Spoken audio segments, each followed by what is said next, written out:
Yo, what's going on, One Life family? How's everybody feeling today? I hope everybody has been feeling good. I hope y'all enjoyed y'all weekend. And yeah, we back to it, One Life family. Okay, so first, if you're coming in, first of all, I want to welcome everybody back to the channel. I know it's been a couple of days, man. I like to do my research, man, and then like there's been so much going on with the Nazaria Harris case and doing the research on that. What's going on, Miss Sean? What's going on? Put it on the floor. What's going on, Lucretia? What's going on? One Life family, Jenny, not from the block. How everybody feeling, man? It's good to see everybody. It's good to see everybody, man. And again, like I say, I wanted to come out, man, today and talk to you guys, man. I have been doing some research, man, and looking into a lot of these situations that were going on. And one thing about it is, man, in One Life family, man, I look into and I listen to a lot of trials. I have been listening to what is her name? I can't remember, but the Cochran trial. I've been listening to that's the lady who poisoned her husband. You know what I'm saying? She was running the Ponzi scheme. Really good trials going on. I've been looking at Kohlberger, that's the Idaho unaliving. You know what I'm saying? So I be listening and looking at a lot of different cases, man. And so that we can goddamn talk about them. You know what I'm saying? Man, there's a lot that we can talk about. There are so many cases, and there are so many people that really need help, man. And I'll just be completely honest with y'all, man. I was prepared to come up here and talk more about Nazaria case and the stuff that I gathered and stuff like that. But at the end of the day, you know, me myself, I'm much more talented than just playing. Like I've just heard too many crazy theories. I mean, not to say that they can't be true, but yeah, hey, what's going on, Miss Ohio? What's going on, One Life family? But just for me, man, I see, and it's like, you can see things before it happened. And now you see this person arguing with this person. You got this theory going on. You got that theory going on. And at the end, you still got everybody that's lying. You ain't got nobody there. Everybody that's seeming like they care about the Nazaria Harris situation, that is her family. Man, listen. You ain't finna get these folks to tell on each other. This, like that lady said, man, this is over 40 years of stuff that's going on. This is stuff that they groomed to do. This is stuff that they understand very well what they got going on. This is stuff that they keep in their family. And one thing about it is, man, I don't care how many people try to do it, how much you want to see it. You're not finna turn family against family. You got them, to me, everybody running a play.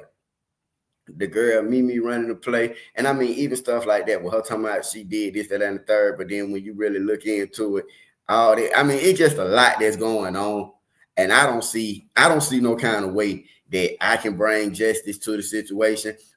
He go back to court on March 6th, and me myself, like I say, there's so many other cases that I know about, and I do a lot of research now because I'm really into the court system. I'm really into like the law and stuff like that. You know what I'm saying? So I'm always watching trials, and so that's why I wanted to come to y'all today, man. And I don't know if y'all had a chance to hear about now this situation with the young lady who I want to talk to y'all about today, Madeline Soto.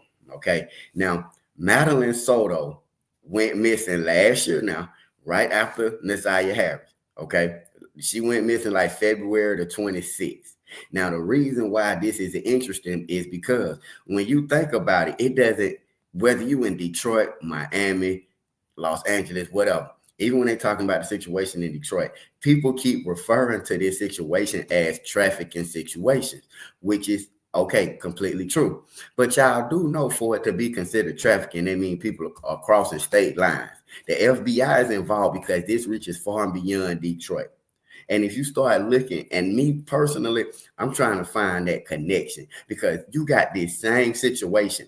Mind you, it was a dude just like, hey, what's going on, Belma? It was a dude. He looked the Quails case or something like that with the Ayanna Sawyer, with the Ayanna Sawyer girl. Okay, I think that happened out of Florida. But the point what I'm making is when you talking about trafficking and you talking about these rings and operations that's going on, they go from state to state. And it's not that many people. It's like people that are involved, but when you're talking about the top of the chain, the people that's really behind this stuff, it's not that wide of an organization of people that run stuff. It's just like, you know what I'm saying? And so I'm starting to look at how this And they've already been talking about it, about trafficking and stuff like that. But this is a real problem. And a lot of the problem that I'm starting to realize with these situations is it's not even more so the people that's outside the homes that's doing it. It's the people that's on the inside. A lot of these cases that are dealing with these adolescents are people that are right there in their very own home, man. And the reason why this stuff go protected and quiet and stuff for so long is because these are generational curses, and these are things and people who have been put in place and taught that this is the way that they family operate. It's no different than how they look at stuff over in Rome, so to speak. You see what I'm saying? What's going on? That one dope black lady. What's going on? One Lyfe family. And so now we're looking at certain cases. It's like, man, before I sit up here and play with these people, man, and laugh and argue, because that's all this stuff done became about Nathaniel Harris. If you go on TikTok and you listen to the family speak, they on there arguing with people. If you go on YouTube and you hear them speak, they arguing with people. People that came up with all these theories about who this person is and who that person is. Nobody really is talking about Nathaniel Harris. And the sad part is, Nathaniel Harris' case may go cold, it may go however, because you don't even have people that's really trying to do anything. And I tell people all the time, when you start getting stuff involved with, see, a lot of people don't have what you call the right idea. You feel me? A lot of people have ulterior motives. What's going on, Nina? And that's what I'm seeing with the Nathaniel Harris case. The people, when I told y'all the other day, when they started talking about that GoFundMe, I knew then. I told y'all from day one how I felt about Roxy. Even though she came on here and spoke for a minute, I told y'all I feel like she talked too much. And Roxy is going to be the one that take y'all down, right along with that girl, Mimi, who doing all that talking and stuff. Now, people can say and think what they want to say, but I heard her do a call in, and she called in and talked to my partner. And this is a dude I know I don't conversate with, you know what I'm saying? I ain't gonna say partner, but like I done talked to dude, boom, boom. I understand how he rock, you know what I'm saying? And I heard her call in, and he wasn't really listening to what Shawty was saying, but she was telling a lot of information. Okay. Mimi, the girl Mimi. You feel me? And it was a lot of information that came out. Now, as far as her being Jarvis' baby mama, like when you start getting the stuff like people saying that, I see how you can go on the internet, just say something crazy and people just run with it. People don't even really think about it too tough. Fine. But then I heard another dude say she got ate by alligators. Then I hear another person say, it's so many different theories and the family not helping to point in the right direction. It was a lady, Tamara, somebody, I forgot her name, said she went and picked up 300 flyers from 300 flyers from Crime Stopper Detroit, but she don't even know where to start passing them out yet. But why would she go in the woods yelling Nazaya's name and she been missing for a year? Like, be real. You feel like just crazy stuff. It's just crazy stuff, and it's stuff that's for attention. And that's why I say, man, look, there are so many cases out there, man. And One Lyfe family, we talk about a lot, man. And this dude, Stephan Sterns, he is getting ready to go to trial. And it's a similar situation to the Nathaniel Harris case. But the thing about this is they did eventually find Madeline's body, okay? So I'm going to break this story down here, man, because this is so crazy, okay? So Madeline Soto, 13 years old, goes missing, okay, you guys, on February the 26th, 2024. Now, again, this is right after Nathaniel Harris goes missing. However, this is out of Kissimmee, Florida, okay? And she was found on March 1st. So let me give y'all a little bit of the background story with Madeline Soto, okay? And y'all please tap the screen. I mean, not tap the screen. Hit the like button for me, please, please, please. We have 26 people in the building. Shouts out to the One Lyfe family. I thank you guys so much for pulling up. And we're talking about Madeline Soto, okay? So I'm going to give you guys the backstory of Madeline Soto so y'all can have a better understanding of what's going on, okay? So on Thursday, the Kissimmee Police Department released an 80-page investigative document, which, among numerous other things, report how medical experts believe that 13-year-old Madeline Soto passed away on February the 26th. On March 29th, the Orange County Medical Examiner's Office told investigators that Soto had been unalived by strangulation and classified her death as a homicide. The report also goes into great detail about the days preceding and following February 26th, when Soto was reported missing after never making it to school.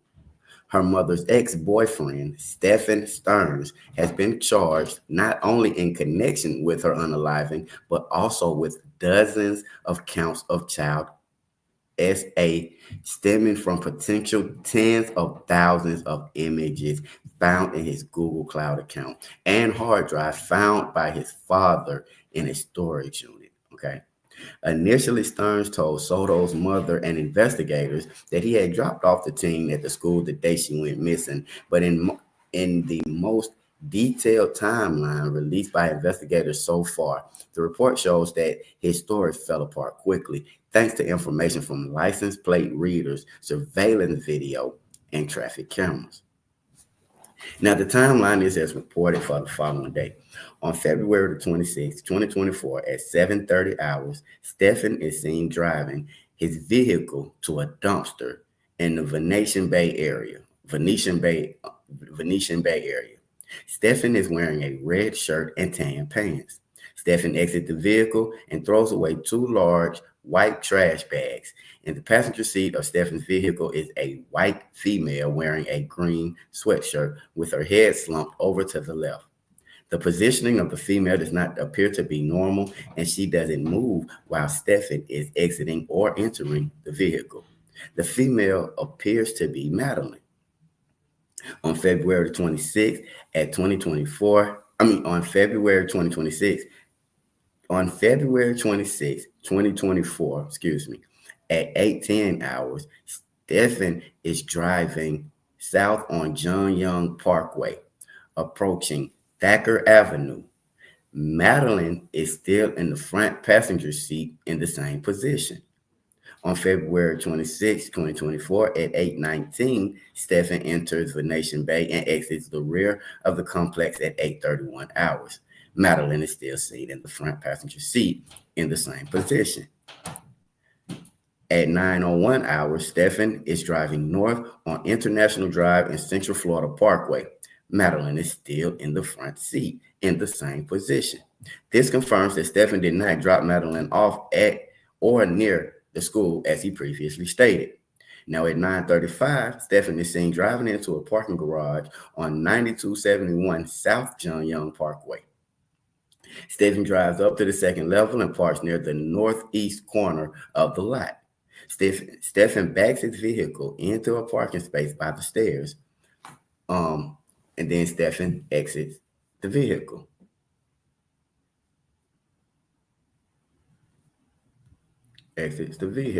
Okay? He walks towards the rear of his vehicle and opens the trunk. At 9:41, Stephan is seen placing Madeline, who is wearing a green sweatshirt and blue pants, in the trunk of his vehicle. Stephan then exits the parking garage. At 10:14, Stephan enters the Venetian Bay through the east gates of the complex. Madeline is no longer seen in the front passenger seat of his vehicle. At 10:54 hours, Stephan is seen driving to the dumpster in the Venetian Bay, throwing away more trash. 11:22 hours, Stephan drives to 13651 South John Parkway, which it says e-smoker online vape shop. Stephan then makes a purchase and leaves shortly afterwards. Stephan's vehicle then travels east on Highway 192 towards St. Cloud, Florida. His vehicle is captured on several traffic cameras as well as license plate readers. On the same day, at 13:16 hours, Stephan is driving on Old Hickory Tree Road. Stephan passes Hickory Tree Elementary at approximately 13:17 hours. At 14:11 hours, Stephan is driving west on Highway 192 from Old Hickory Tree Road. Stephan's vehicle now has a spare tire on the rear driver's side of his vehicle. At 15:21, Stephan is seen throwing items in the dumpster in Venetian Bay. A roommate living in the Kissimmee home with Soto and her mother and Sterns on occasion said that the story of Sterns taking the girl to school sounded odd as well because she has never seen Stephan taking Madeline to school. Factory reset of Sterns' phone. According to February 29th arrest affidavit, during the investigation into Soto's disappearance, investigators reported sitting down for an interview with Sterns, who gave them permission to search his phone, but said he had accidentally performed a factory reset on his phone on February 26th, 2024. In fact, the Kissimmee Police Department report shows that the phone had gone through factory reset twice within 12 hours before it was searched by police. Upon reviewing Stephan's cellular phone download, the following was observed. On February 26, 2024, at 12:12 hours, a factory reset was done on the phone, the report said. This can only be accomplished by navigating to the settings option in the phone, tapping General Management, swipe, and tap Reset. The tap Factory Data Reset, and then review the information. Once reviewing the information is complete, swipe and tap Reset. If there is a password on the phone at this time, a person would have to enter their password. That shows that Stephan could not have accidentally reset his phone, as it has nothing to do with phone updates, as he stated during his previous statements made under oath.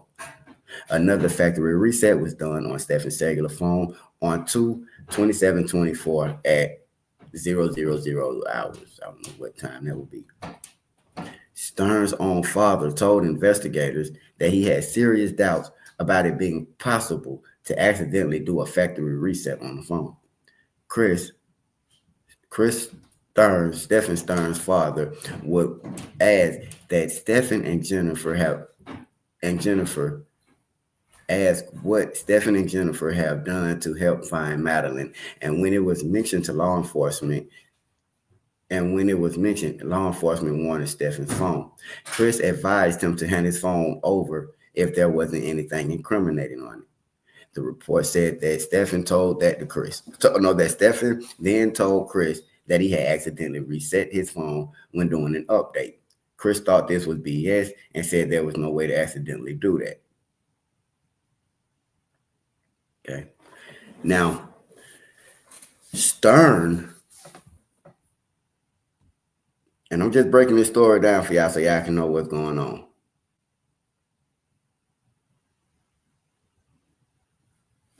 Okay. So, phone calls came out where Stern had called his parents. Okay. And so, the report says that on April the 10th, phone call Stephan Sterns made to his parents from the county jail included him telling them that, I would have never wanted that for her, meaning Madeline. Stephan then says, I'm not really sure that any one person is specifically responsible. It's probably a combination of factors that led to it. I have never felt anything like this before. It was horrible, the report said. Chris tells Stephan that he hopes the truth will come out, and Stephan responds, well, yeah, as if he was dodging the statement. On May the 14th, in another phone call from jail, Chris Sterns asked his son why he traveled to the Northport home on February the 28th while the search for Soto was still ongoing. Stephan said he had wanted to grab a few things and get my ducks in a row, kind of prepare myself for whatever was coming, but I couldn't find what I was looking for, the report said.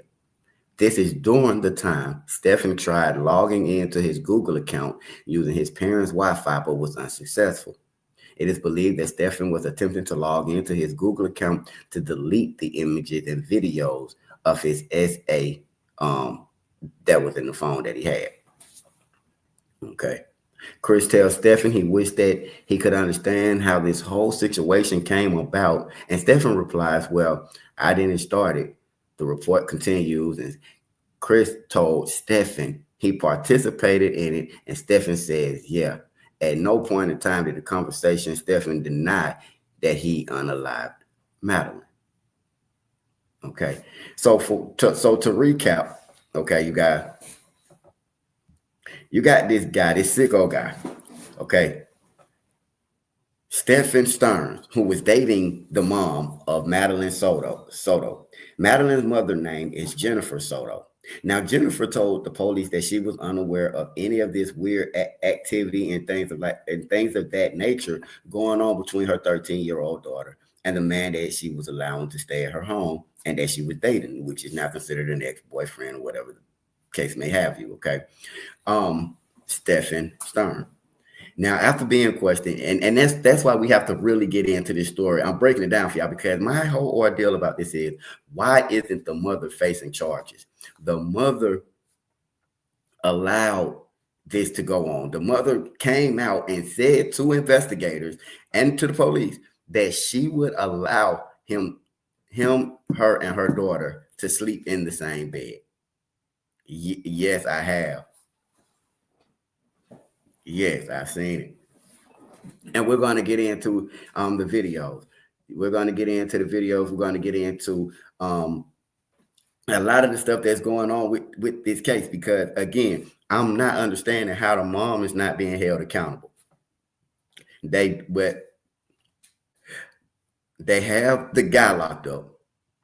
But again, it made me look at it like this is a problem that's going on like all over the world. You know what I'm saying? There are so many children, there are so many women, there are so many people that's being abused, unalived, and just left abandoned. And I mean, well, Madeline was family, and then that's the crazy part. It's the same situation like with Nazaria. You want to say her family can get justice because they were at least able to find Madeline's body, but I mean, there really is no family, it seems like, outside of her mom and this man who was doing this to her, you know? But it's crazy, you guys. And so I just wanted to kind of catch y'all up on game. I know that so many people have been concerned about Nathia Harris, but again, this is a situation that is going on, like, you know, all over America. And again, we're talking about Madeline Soto, the 13-year-old girl who went missing on February the 26th, 2024. She was found on March 1st, 2024. Unfortunately, she was found unalive by who police saying was this man right here, Stephan Sterns, 37 years old, the boyfriend of her mom. In a world where one decision can change everything, where every crime tells a story and every clue brings us closer to the truth. This is One Life Crime, where we uncover the mysteries that define a single life. One case, one truth, one life. In a world where one decision can change everything, where every crime tells a story and every clue brings us closer to the truth. This is One Life Crime, where we uncover the mysteries that define a single life. One case, one truth, one life. In a world where one decision can change everything, Zaxby's just perfected the Philly again with our signature crispy chicken fingers, sauteed pepper and onions, melt. This is One Life Crime, where we uncover the mysteries that define a single life. One case, one truth, one life. In a world where one decision can change everything.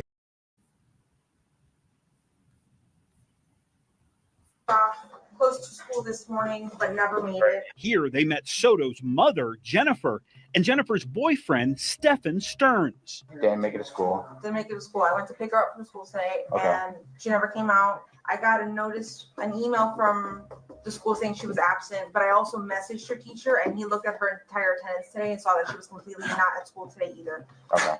So she never made it. The couple told deputies what Madeline had been wearing. Green hoodie, Green hoodie, white Crocs, either blue or black pants. I think black shorts. Black shorts? Yeah. black shorts. Okay. And when was the last time you seen her? Do you know what time? Around 8:30, 8:40 when we dropped her off. Although you heard Sterns say we dropped her off, he and Jennifer Soto later told investigators that Sterns was by himself when he brought Madeline to school. Sterns says the 13-year-old was embarrassed of his car and wanted to be dropped off right here, a few blocks away from Hunters Creek Middle School and right across the street from a church. So it's like around where these communities were, Okay. and it's just like in this section. That night, Sterns showed deputies the spot where he says Madeline got out of his car, a silver Lincoln MKZ. When I left her, she was on the other side of the street, rummaging through her backpack and just kind of moving towards the school area, so it looked normal. It's going to be hard to tell whether she went left or right. A sheriff's K9 was brought out and given some of Madeline's clothing to sniff in hopes of tracking where she might have gone. I don't know if she was trying to walk back home on her own or if she was trying to go to her friend's house. But after 15 minutes of searching, the K9 was unable to pick up Madeline's scent. So weird. I'm gonna find people, bro. It's your job. It's literally your only job. Finding people. At the nearby church, a deputy viewed surveillance video that showed a girl being dropped off that morning. Wait, there's a person getting out of the car. Due to privacy laws, authorities have put a black box over the computer monitor so we cannot see the video ourselves. But detectives later showed it to Madeline's mother, Jennifer Soto. I mean, the quality's terrible. She could not say whether the video showed her daughter or Sterns' silver Lincoln. Does that look familiar at all? No. You don't know that anywhere? I don't know that. Gotcha. Okay, cool. Detectives questioned Madeline's friends at Hunters Creek Middle School. She had never told me about anything about her running away other than her saying if she were to run away, she'd go into the woods. But they did not know where the 13-year-old might be. What can I do for you? We're here regarding a missing juvenile. She's been missing since a missing juvenile. Deputies canvassing nearby neighborhoods could not find any witnesses. Hello, have you seen this girl? No. Madeline celebrated her 13th birthday with relatives the night before she vanished. Her mom, Jennifer, was at work and did not attend the party, but says she caught up with Madeline at the condo they shared with Sterns. So you last saw her Sunday night about what time? I would say 11 p.m. before she went to bed. And you were here at home? Gotcha. And where did she go to bed? Was she in her room, your room, or something else? We were all going to sleep together in the same bed, but I needed some good sleep. I got a new job recently. I haven't been well rested. I needed some sleep. So I asked, hey, can you guys go to the guest bedroom upstairs? These crime scene photos show that guest bedroom, which has one bed in the corner and locks on the door. Sterns told police he and Madeline went to sleep here and then got up early the next morning for school. Woke up around 7:15, somewhere around there, which is an early start for us, but we had talked about getting McDonald's breakfast beforehand, so we wanted to make good time. We did make good time. We got out the door maybe 7:30-ish, 7:45-ish maybe. Got over to that area. She was asleep in the car most of the time, just snoozing until we got there. When they got to this McDonald's, Sterns told detectives that Madeline was no longer hungry. So he says he continued down the road to Hunters Creek Middle School, about a mile away from here. After dropping Madeline off at school, Sterns says he went to a vape shop across town and then back to the condo. Next on Justice for Madeline, we'll take you room by room inside that condo. You'll hear Jennifer Soto describe her family's sleeping arrangements, and we'll show you why detectives believe someone was secretly taking photographs underneath one of the bedroom doors.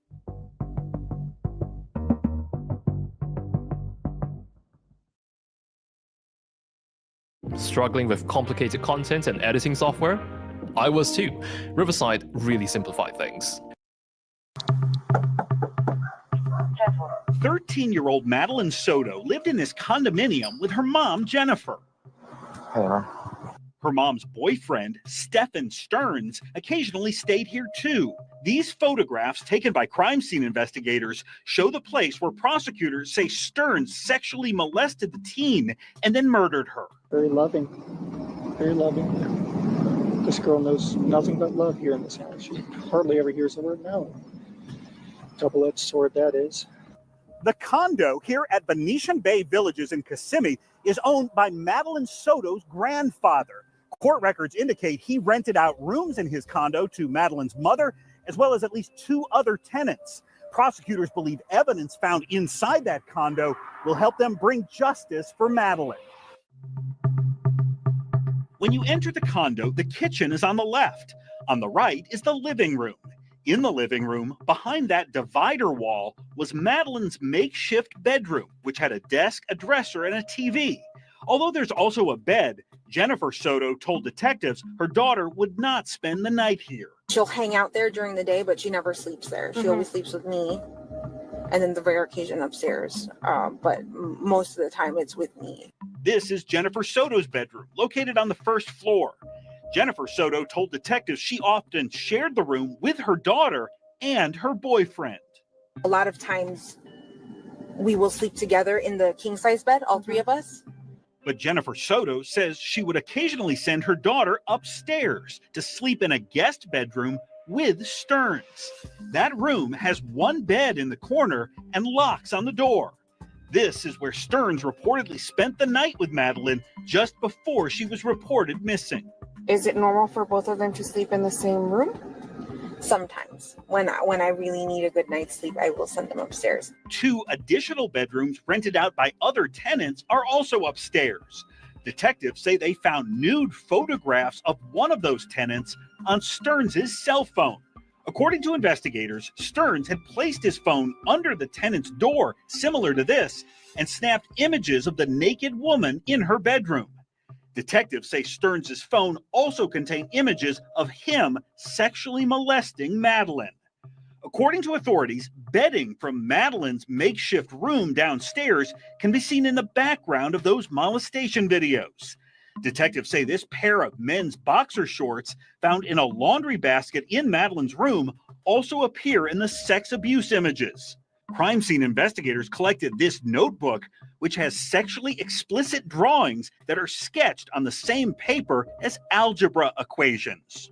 On Sunday night, y'all went to bed around 11, and the reason that you sent her upstairs with Stephan was because you had work in the morning, was it? Or you just started a new job? I just started a new job and I haven't been sleeping well. I take psychiatric meds every night for my bipolar disorder, and if I don't take them the right way, eat, and go to sleep on time, they don't work. They don't. Sunday I was not myself, so I asked them, like, hey, I need to be medicated, I need to sleep. Can you take care of the morning duties so I can go and sleep? According to investigators, Jennifer Soto sent a text message to Sterns at 11:39 that read, "Make sure she goes to bed right now." About a minute later, Sterns replied, "She's built her nest and she's settling in now." What time did you wake up? I'm going to say around 8 o'clock in the morning. Stephan came into the room. When Jennifer Soto woke up, she says she thought Madeline might still be in the condo. I heard noises in the kitchen, but I'm not sure, Not sure who it was exactly. Yeah. Gotcha. It could have been any of the roommates. Jennifer Soto told detectives she never actually saw Madeline that morning and assumed Sterns was taking her to school. I had an appointment. I had a doctor's appointment at like 10:15, but they took a while. And then by the time they did my blood work and whatever, I think I got home somewhere between 11 and 11:15. Okay. When you got back, was Stephan here? I'm pretty sure he was, yeah. Sadly, by then, detectives believe Madeline was already dead. But where was she and what happened to her? Before investigators could answer those questions, they discovered Sterns took a mysterious round-trip drive to Southwest Florida early in the morning. Next on Justice for Madeline, we'll show you where detectives say Sterns went that night and what investigators think he did there.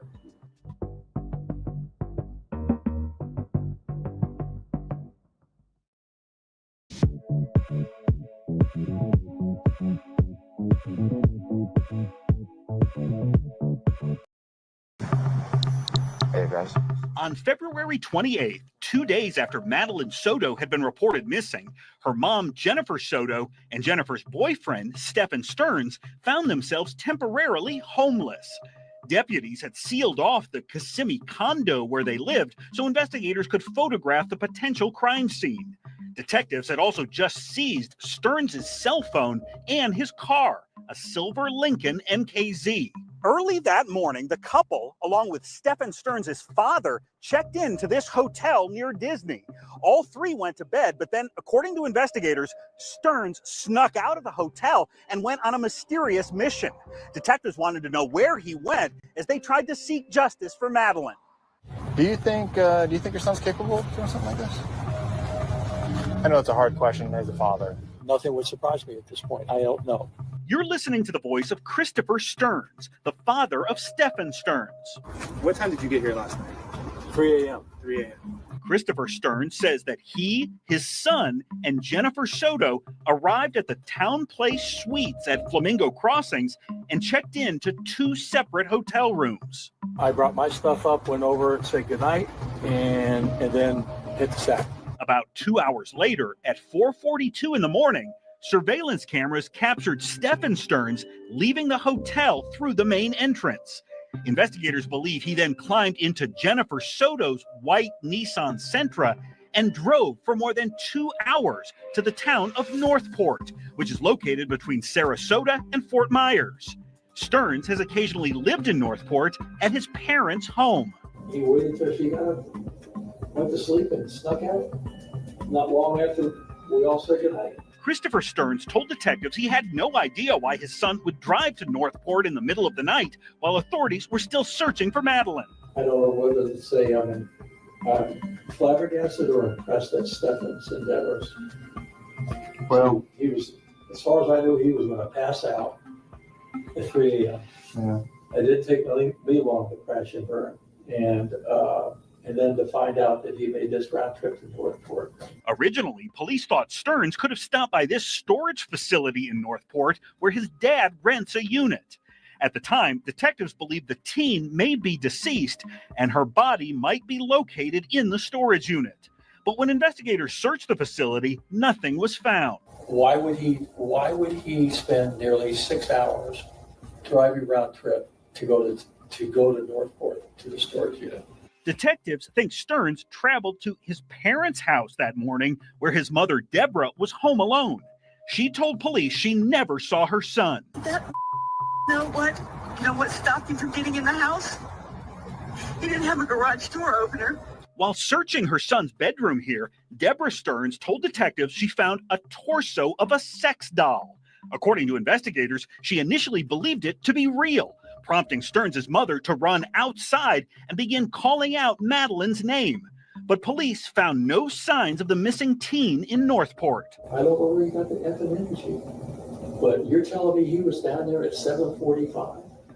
Still behind the wheel of his girlfriend's car, detectives say cameras captured video of Sterns heading towards the interstate and beginning the nearly 150-mile drive back to the Orlando area. When Sterns returned to the hotel at 10:55 a.m., he reportedly told his dad he'd gone out for a drive and gotten lost. He spent a lifetime lying to us, and it's just never gotten better. And he fed me some the other day, and before I left the house the other night, I turned to my wife and I said, "Do we really know Stephan? Can we honestly say we really know?" While detectives were interviewing Christopher Sterns, deputies took his son into custody on child sex charges. Investigators say they found images on Sterns' Google account that showed him molesting Madeline. Your son has been arrested for sexual battery. What? Your son was arrested for sexual battery. Now Taxes is getting the TurboTax app and filing your taxes yourself 100% free if you didn't file with us last year. Now this is taxes. File free in the app by 2/18. When you switch to TurboTax, do it yourself.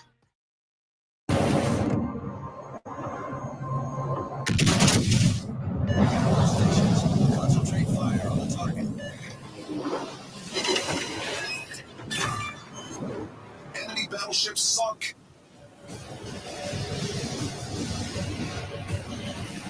Enemy battleship detected. Enemy submarine spotted. Attention. Reporting the target position.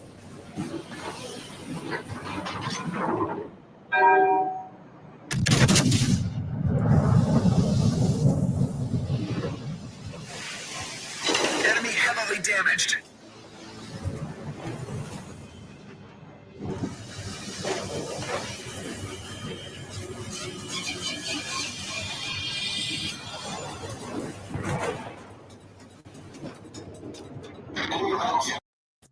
detectives now believe Sterns gained access to a computer device while in Northport and tried logging into his Google account using his parents' Wi-Fi to delete the images and videos of his sexually abusing Madeline, but was unsuccessful. While investigating Sterns' Google account, detectives say they found evidence that someone did multiple searches for sevoflurane, an anesthetic that can put patients to sleep before surgery and can cause hypnosis and amnesia. Someone apparently wanted to know whether sevoflurane will show up in a drug test. Those Google searches were conducted less than 2 weeks before Madeline vanished. The impression is that he loves out of her, you know, and he was very upset Monday when he was talking to me. You know, he was sobbing and blaming himself for her disappearance. Weeks after his son's arrest, while Christopher Sterns was cleaning out his storage unit in Northport, he told authorities he found a box of his son's belongings that included 2 USB drives. Detectives say one of those USB drives contained over 35,000 images of child pornography. None of the images were Madeline, according to police. Stephan Sterns was arrested for sexual battery 2 days after Madeline had been reported missing. Although investigators believe the 13-year-old was dead, they did not know where her body was hidden. Next on Justice for Madeline, we'll show you how detectives located the missing teen's body by tracing the movements of Sterns' silver Lincoln and Jennifer Soto's white Nissan.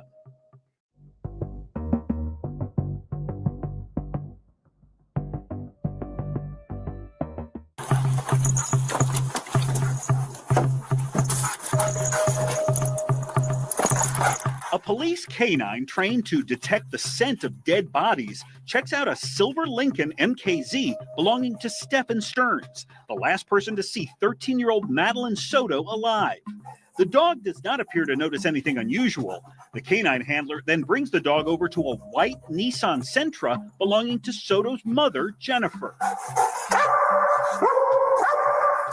According to investigators, the canine alerted to possible human remains near the rear passenger wheel well. Earlier that day, authorities arrested Sterns for sexually molesting Madeline. At that point, investigators believed she was likely dead, but they did not know where her body might be. So detectives used license plate readers, surveillance cameras, and other investigative tools trying to bring justice for Madeline. What was she last seen wearing? Green hoodie, Green hoodie. white Crocs.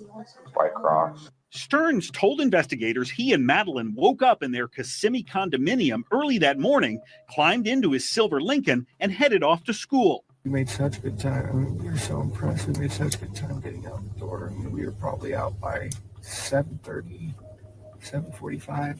But at that very same time, 7:30, detectives say surveillance cameras at the Venetian Bay Village's condo complex captured video of Sterns putting trash into a dumpster.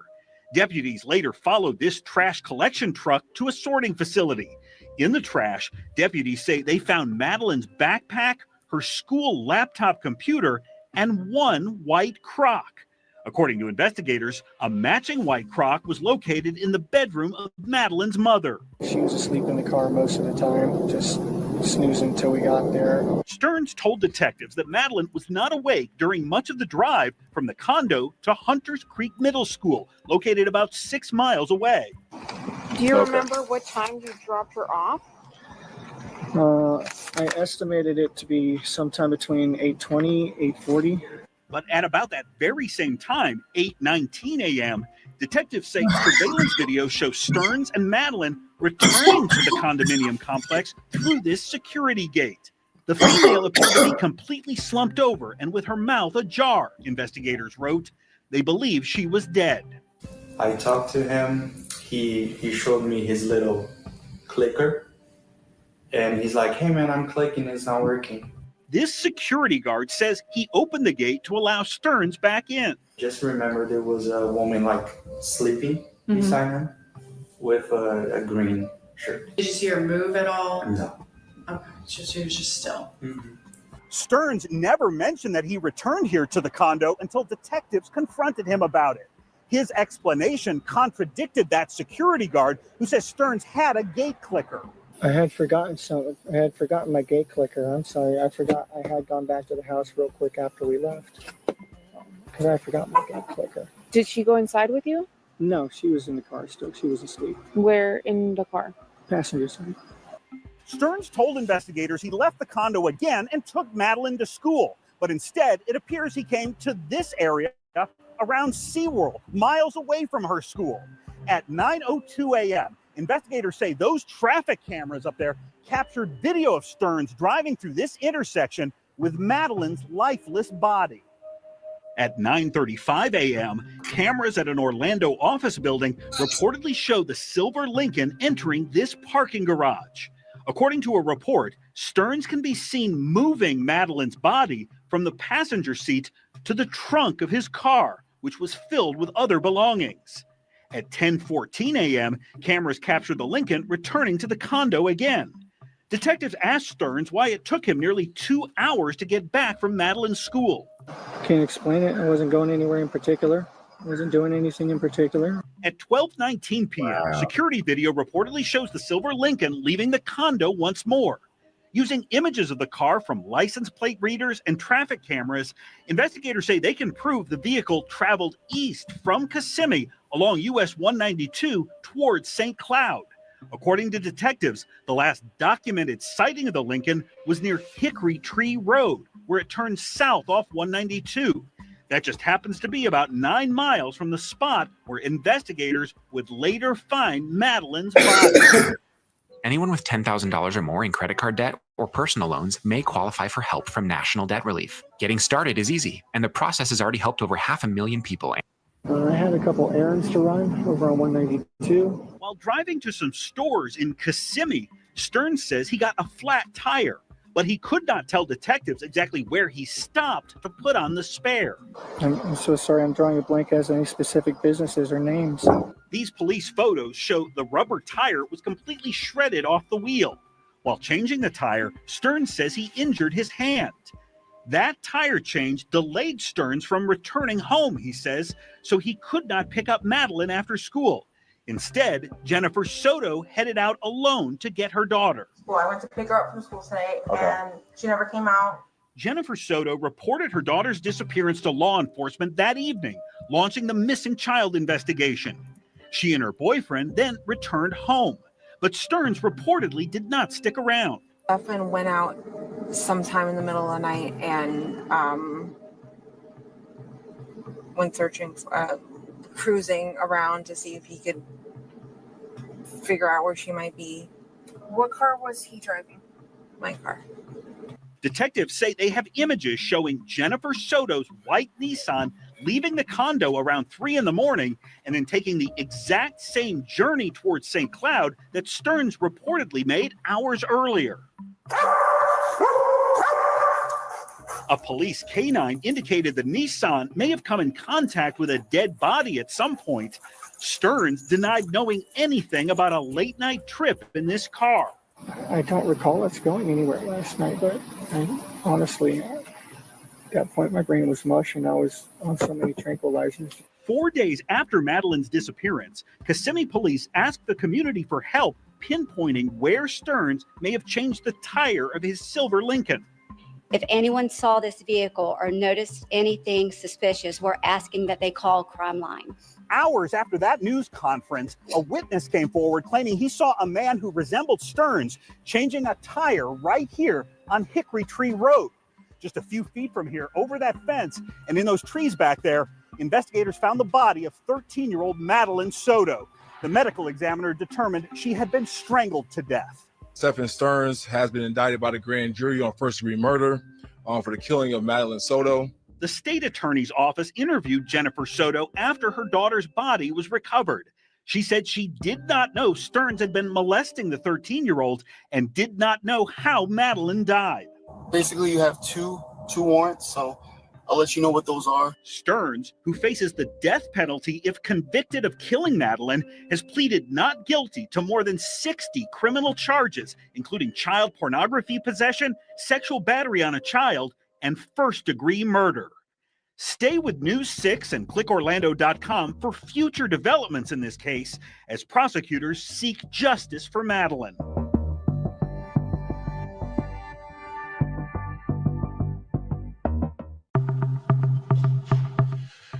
All right. Well, good afternoon. So thank you for being here. 2 days after Madeline Soto failed to show up at school, authorities held their first news conference. This is every parent's worst nightmare. That news conference was held here at the Orange County Sheriff's Central Operations Center. Now, unbeknownst to the reporters who were gathered inside, 2 key witnesses were also in this building that day being questioned by detectives. Would you like water? I'm okay for now, thank you. Okay. In one room, Stephan Sterns. In a separate room, Madeline's mother, Jennifer Soto. They're very similar. They're both very childish. All 3 events took place at the very same time here as investigators sought justice for Madeline. Anytime we have like a missing juvenile, we certainly look at everyone that has contact with that juvenile. While Orange County Sheriff John Mina was speaking to reporters, Sterns voluntarily waited in this interrogation room, puffing on a vape pen and attempting to set up his brand new cell phone. Hi, I'm Siri. Hi, I'm Siri. Hi, I'm Siri. Sterns' original cell phone had been seized by detectives the previous day. That phone contained photos and videos of Sterns sexually molesting Madeline, according to what investigators told the 13-year-old's mother in a nearby room. So we have these images, and unfortunately, over the last maybe 2 or 3 years, he's been doing oral sex, vaginal sex, and things like that. What makes you guys? We have photos. We have his phone. We were able to get into his phone. Did you ever suspect anything like this? No? You okay? What if recording high-quality content, editing like a pro, and streaming like a star was as simple as his... How are you feeling right now? Is this a surprise? Is there photos of her? Mhm. I don't want to believe that this is true. Can I see some of the evidence? As Sterns was taking a nap nearby, detectives described the graphic images to Soto. I literally thought I was coming here for the press conference, but this is not what we're here for. I know. And it's unfortunate that, these are the details that we found. I believe you when you talk to me about those images. Mm-hmm. Those images might be real, or they've happened, but I don't believe they're related to this case. It's possible that his story might be true and somebody else could have taken her. Like, I'm just thinking, like, what if we're focusing, like, okay, the sex things happened, right? But what if that's completely a side thing and not having to do with this, like her missing? At Soto's request, detectives agreed to let her see one of the photos allegedly recovered from Sterns' cell phone of Madeline being abused. Sterns' face could not be seen in the image. Is he being placed under arrest because of those pictures? Yeah, we haven't made that determination yet. So what do you think should happen to Stephan? I'm afraid to say press charges, but what else? There's a side of me that wants to say he's innocent, that this isn't happened, but who else's penis could that be? She's not left alone with anyone else. And why would they be on his phone? Yeah, why would they be on his phone exactly? Can I make one decision now and change my mind later? If I decide not to press charges now, could I change my mind and press charges later? It's a lot to digest. Step on. How you doing, sir? That's okay. Didn't mean to wake you up. Investigators do not believe Sterns got much sleep before this interview. Early that same morning, detectives say Sterns was caught on camera making a mysterious 6-hour drive from the Orlando area to his parents' home in Northport.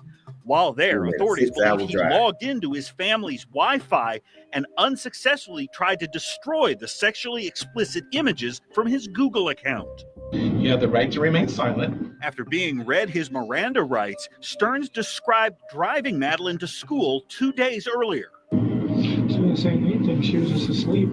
She was just reclined in the chair, sleeping. Okay, explain to me, like reclining backwards?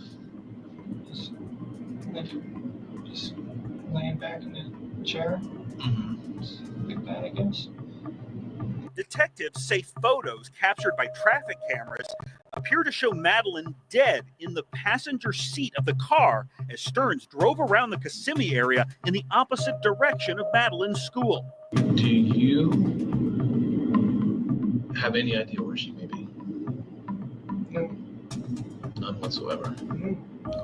Detectives then questioned Sterns about his cell phone. What do you think was on the phone? Text messages. Emails. Phone stuff. Pictures? Oh, yeah. What kind of pictures were on there? Training card pictures. Lightsaber pictures. Disney pictures. So you want to add to the list of pictures? I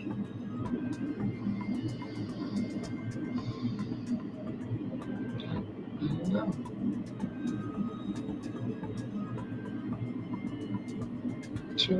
Should I be talking with a lawyer right now? After Sterns requested an attorney, detectives arrested him on charges of capital sexual battery and possession of child pornography. And if you could put your hands out like this. Crime scene investigators photographed Sterns. If you could open your mouth. And they collected a DNA sample. If you could take off your shirt. Investigators seized Sterns' clothing, which he had been wearing since Madeline's disappearance. Don't do anything squirrely, man. You will eat the carpet. Do you understand? They also took pictures of Sterns naked, so the images could be compared to the sexually explicit photos allegedly found on his phone. 2 days after Sterns was taken into custody, authorities found Madeline's body. A grand jury later indicted Sterns for first-degree murder. Hello, you have a call at no expense to you from Stephan Sterns, inmate at Osceola County Corrections Department. While in jail, Sterns called his mom and dad. Were you expecting these charges? No. Okay, so you got blindsided by that. Obviously, it's not true. I never would have wanted her gone for any reason. So, premeditated first degree is kind of a bunch. Sterns' father asked about the night Madeline was last seen alive. It was shaping up to be a great week and a great visit. There's no reason for anything to happen that happened. We're just Shopify's point of sale system helps you sell at every stage of your business.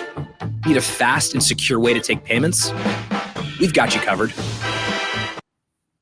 We're at a loss for understanding how all this came about. I mean, we're just totally baffled.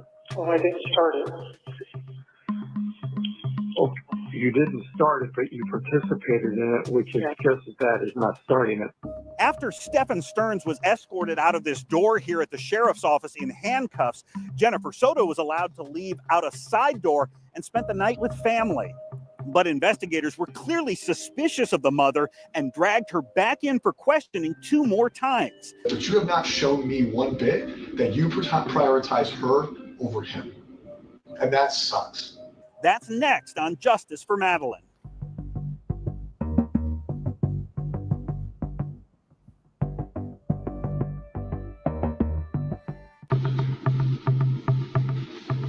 With all kinds of people stuff.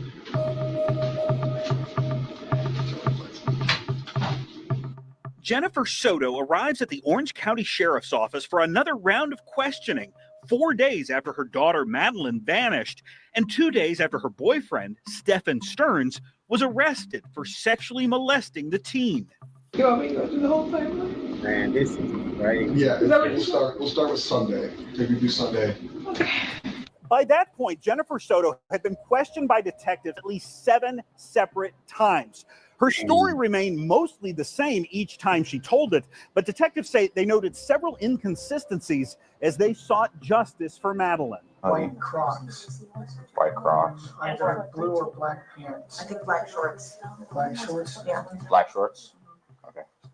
On the night Soto reported her daughter missing, the mother wrote out this statement for police. It says around 8 a.m., she saw Madeline getting ready for school. Soto swore the statement was true, but in later police interviews, Soto said she never actually saw her daughter that morning. I was handed this form, and I'm like, where do I start? What do I write? And somebody said, tell them what you saw. And so I started with I saw. And then I wrote out what I wrote out. But it wasn't until later I was like, wait, I didn't see her. I assumed that I saw her. I assumed that I heard her. Hey, but I didn't. Soto now insists she last saw Madeline the prior evening as the 13-year-old went upstairs to sleep in the same bedroom with Sterns. So the living situation with them, I'll be honest, seems weird. It's weird to me. Detectives questioned Soto about how she, Madeline, and Sterns would occasionally sleep in the same bed together. Did you ever wake up and find them cuddling? Did you ever wake up and find them closer than you thought they should be? They would snuggle, yeah. Okay. But snuggle? We all snuggle. I didn't think that was that problem. Okay, so they would snuggle. Sometimes him being in his boxers. You would wake up and she'd be in the nook of his arm, or essentially in a cuddling position. And you never found that weird? No. Okay. Soto told investigators she originally did not feel comfortable with Madeline spending the night alone with Sterns. I had a rule. She wasn't allowed to sleep in his bedroom at all. But over time, Soto says that rule went away. And I kept telling her no. I'm not comfortable with that. I'm not comfortable with that. But eventually at some point, like we really want to watch, I forgot what movie it was. They really wanted to watch something and I was really tired. And I said, okay, fine. Go ahead, but this can't happen often.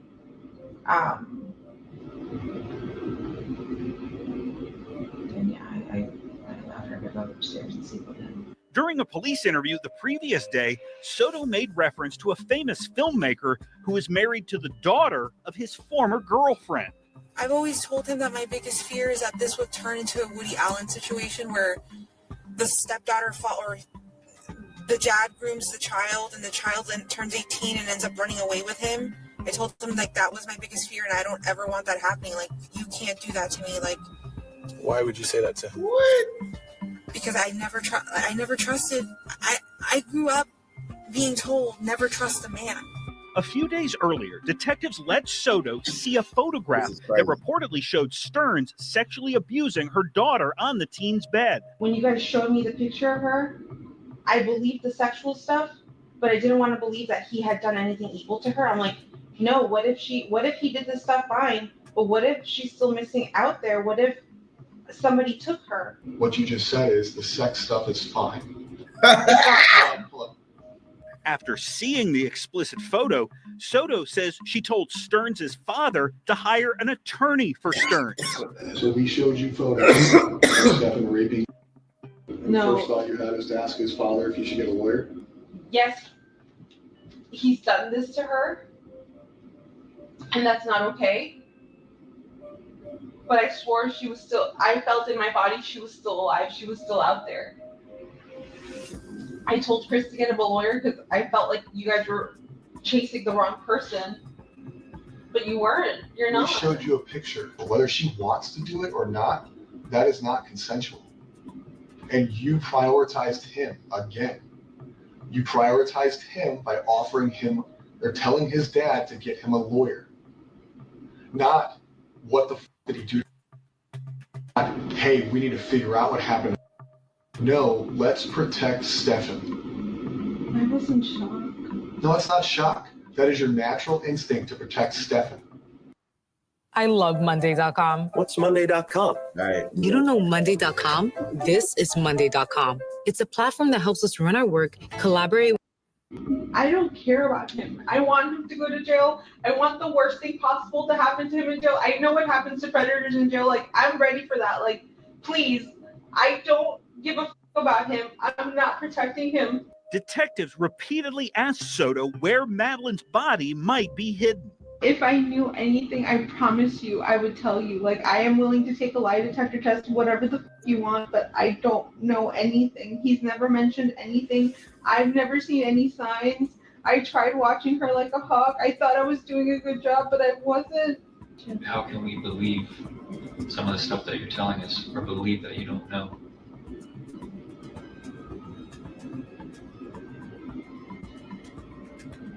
I don't know how to say. I mean, I guess I'm stupid and gullible and very trustworthy, but I didn't think he'd be the type to do anything like this. During this nearly 3-hour interrogation, Soto provided no details that would help authorities locate Madeline. People get found. Sometimes it's quick, sometimes it's not quick. I hope in this situation it's today, tomorrow, Sunday, but we will find him. Just 45 minutes or so after detectives escorted Soto out of the sheriff's office, deputies in Osceola County found Madeline's body. But even though the missing teen had finally been located, investigators still had questions for her mom.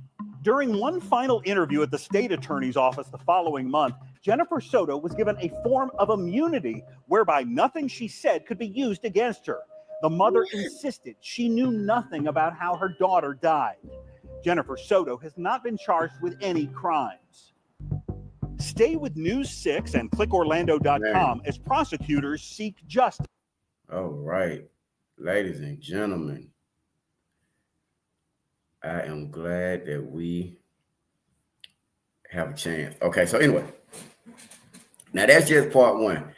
I want to know how y'all feel about that. That was a really interesting segment. And the thing is, man, this lady, I don't see how they gave this lady immunity.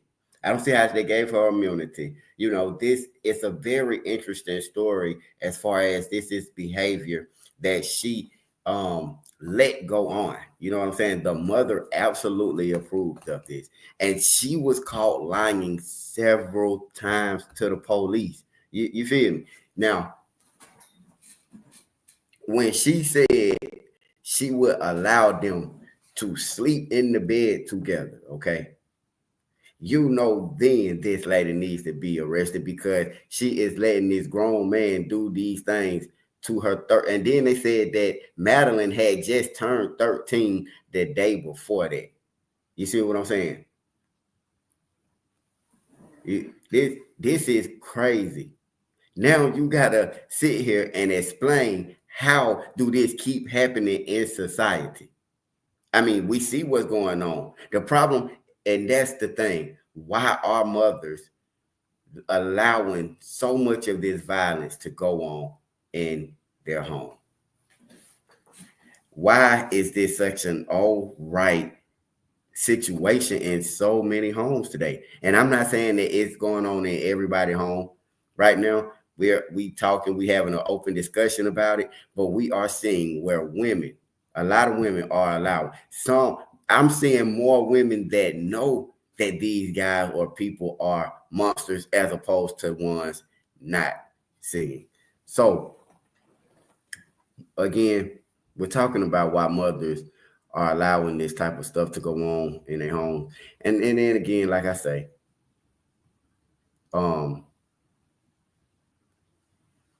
let me drop the link because it's a lot that's going on, man. We're seeing this with Nazaria Harris. We're seeing this with, and again, like I say, going back to family members doing this stuff, okay? Zion Foster, Ashley Elkins, Madeline Soto, you know, and the list goes on, man. But I'm definitely trying to bring aware to the situation because, again, it seems like it's just crazy. It's crazy that these women are so. I mean, I can't speak for them. I'm just saying from the outside looking in. Is that what it is? Like y'all say, these women are so desperate for these men. And then I'm gonna tell you something else. It's people concern me, Shawty. And I don't know if people realize that your words are powerful. Your words are powerful and your actions got dang show. See, you have people that I done sat up here and heard, even when you're talking about the Nazaria Harris case, and people will be like, well, oh, Jarvis is a handsome man. He did that in the third. And it'd be throwing me out because it'd be like, I mean, people like that concern me for all this stuff that he got going on, what he done did to a person, allegedly. people are still look at him like, oh, he's an attractive man and he ain't have to do this, he ain't have to do that. Understood. But this is a sick person. Like, I don't know. I don't get it, man. I don't get it. Hey, how you doing? What's going on, Star? How are you? Fine. How you doing? I'm good. So I'm really glad that you're covering this. I've been watching it since, oh my goodness, since it first happened, actually, because I have family that lives down there. And we have a timeshare in Orlando. So when it first happened and it hit the news, we get all the news in the area. But anywho, well, I don't know. Maybe I'm jumping ahead, right? Mm-hmm. But what I didn't hear covered in this that's not too far ahead is the fact that, or maybe everybody didn't pick up on it, but there was a king size bed. Mm-hmm. So you're telling me that your little goofy behind can't lay over there. Your daughter in the middle, if at all. Don't get me wrong, y'all. I'm just trying to make some kind of sense out of this stupid crap, right?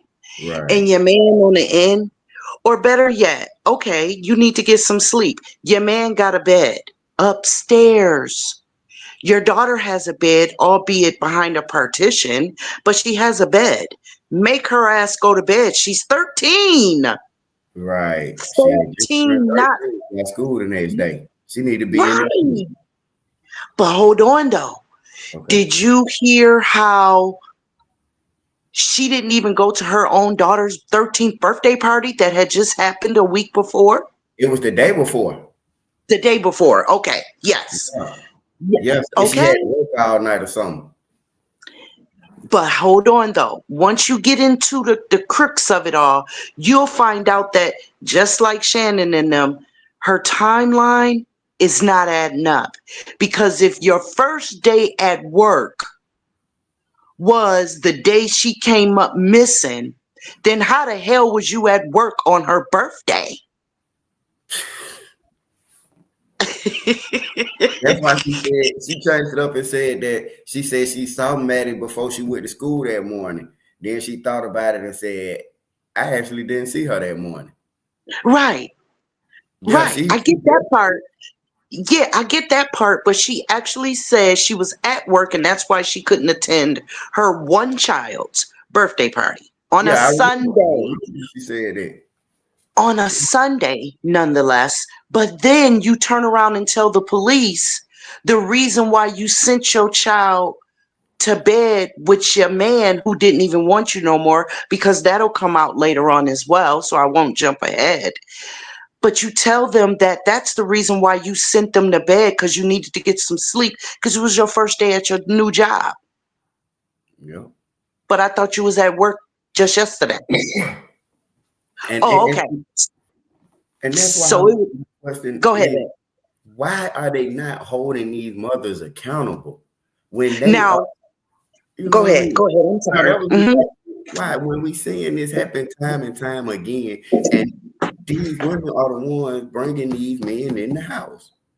Right. Right.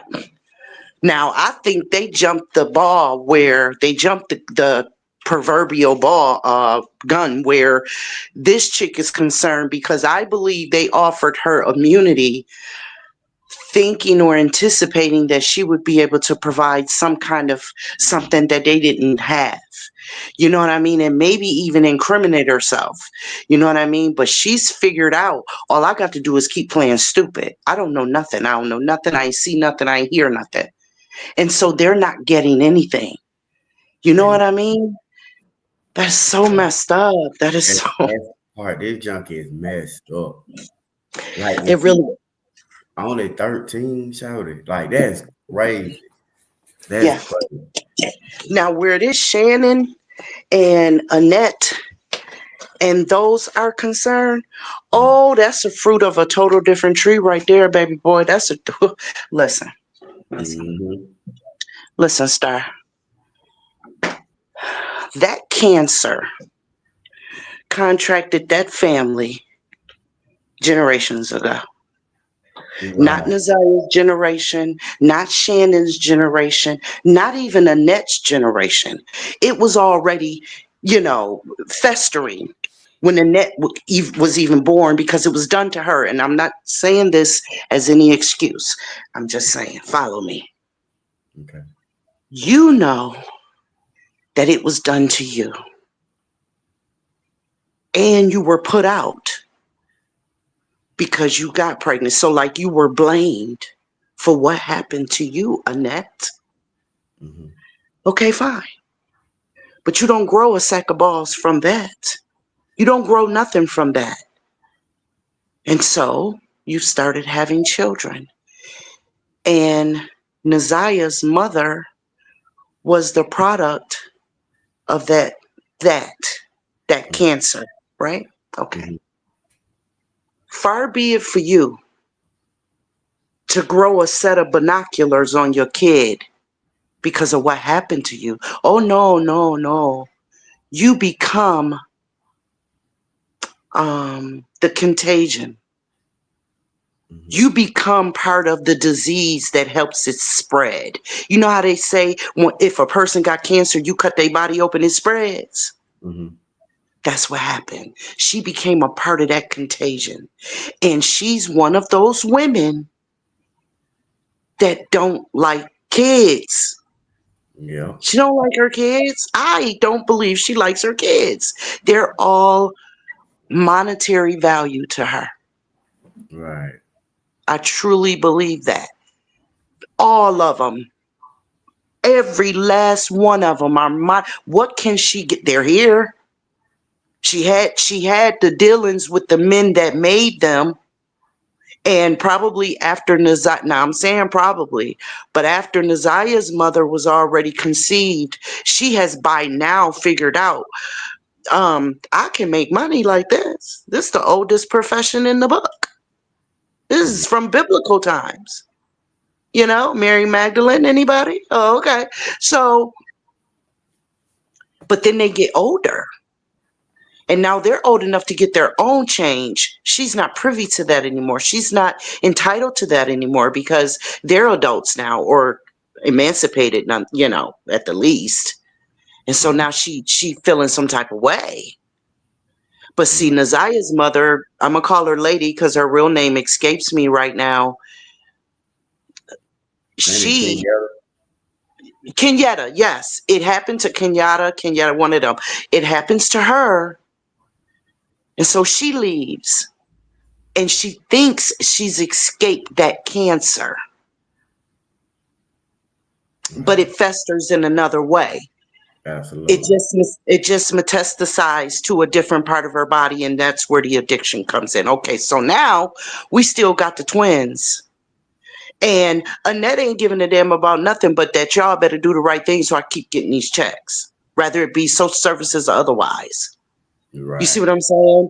But do y'all remember hearing about before what they calling him, Javirus, came into the picture? They calling him Javirus. Yes, they're calling him Javirus. That before he came into the picture, when they were living at this other house, and it was Marquita that was living with her and not Shannon. Shannon had her own building. And it was some action, some essay action that happened with Nazaya, but they swept it under the rug because the guy, the boy, whatever, the male was supposed to be autistic. Yeah, I remember that. Well, some of the family is saying that was still a grown ass man. And they never told anybody, not the police, took her to the doctor to make sure she was okay. Nothing. And I believe that's when Nazaya started reaching out to the cousins that she is so upset with. Yeah. I mean, I can believe it. Yes, I believe because that's what Sierra, the cousin, was saying on the other podcast. She was saying, Nazaya tried to tell y'all. I tried to tell y'all. Because she also said that Shannon was touching her when she was 6 until the age of 12. So when I say there's a cancer, there's a cancer. The Janiyah baby girl, that's Shannon's daughter. That's the one that Marquita's daughter, the 9-year-old that testified. That's the one that she testified that Jarvis was touching as well. And that's his. That's his scene. Yeah. Yeah, it's deep. So I really believe that once the trial starts, though, I believe that other stuff will start. You know what I mean? Because I don't believe that DA, that head DA, I don't believe she's going for it. I don't believe she's going for it at all because she said it like a lot of people have said during the press conference when it first hit the fan. She said, I'm not going to comment on it because I feel some type of way about that. I believe she's going to make it happen. I really do. I really do. And all of the questions that we've got about, like, why didn't they show this? Why didn't they show that? What about this? What about that? A lot of people forget that that was just a hearing. You know, it's like playing poker. Yep. You don't want to. Yeah, you got to have your poker face on. You can't reveal your hand. Not too soon. So, but I'm in your corner, babe. I watch you every evening. I got my notifications on. And although, I know you be seeing my comments coming in here and there, I understand the chair that you sit in. Don't think that I don't. I understand the chair that you sit in. Sometimes you have to be the devil's advocate, and I get it. And sometimes you just want to be star. Yeah. I understand. I understand. I get it. And I'll be sitting back like, because not to say that they're not everywhere, but I'm sitting up here in Buffalo, New York, and I'm like, yo, dude, funnier than a mom. I'm like, okay, Star, I see you. But I'm gonna let you have that. I ain't gonna say nothing. Because I know you be feeling like I be beating you up sometimes, but I don't. I don't. But I see you working. I see you working your podcast, and you sitting in your chair, and you sit in it well. You really do. Okay, and I'm very proud of you. I'm a 55-year-old Black woman. I'm very proud of you. I don't know your backstory, but I know today. And what I see today is a Black man trying to do the right thing. So you keep on, okay? I appreciate that, Miss Sean B. Absolutely. Have a good night, love. I'm gonna let you go. You too. Thank you again. Bye-bye.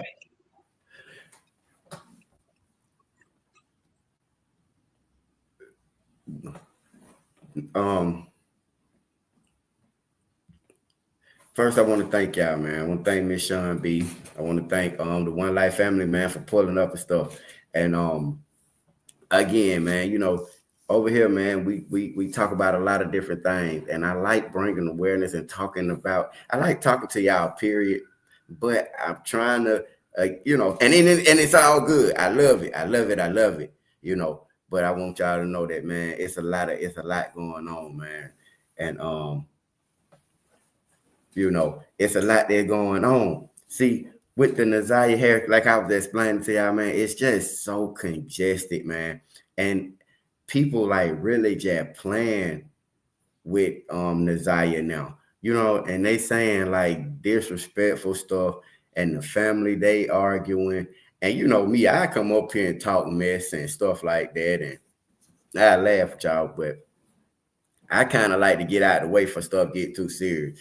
And you got like the family telling their business, and it's coming out like this, and you got this lady, man, who done went, like, even with that lady up, really, if you look at this lady, it's like, it's so much that I know that I just be like, I don't even be wanting to explain it, because it just go on and on and on. And in the end, it's like nobody is gonna get justice for Naziah Harris. Everybody just want to be on podcasts. They just want to talk. I mean, I get it, and I get that it's very well possible. But when I heard bro get up there and say that she got ate by an alligator,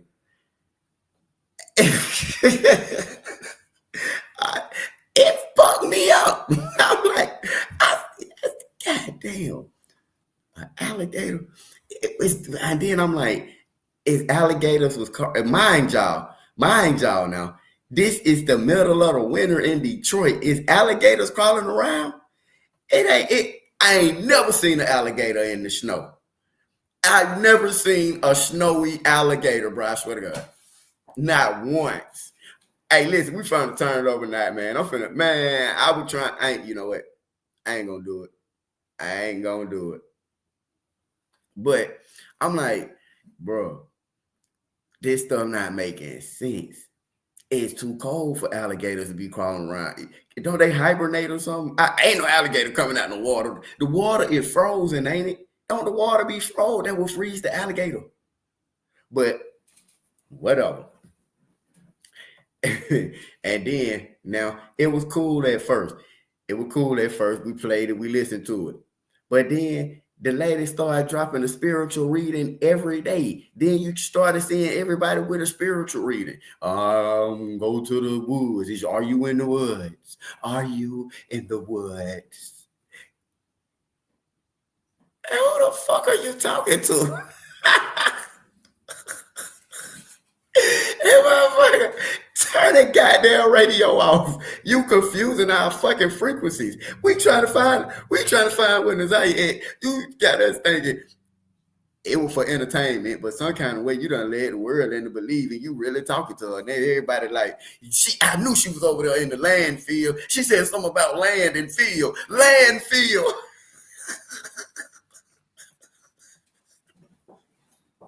Hey, oh God. I said, man, that's why I ain't gonna lie to y'all.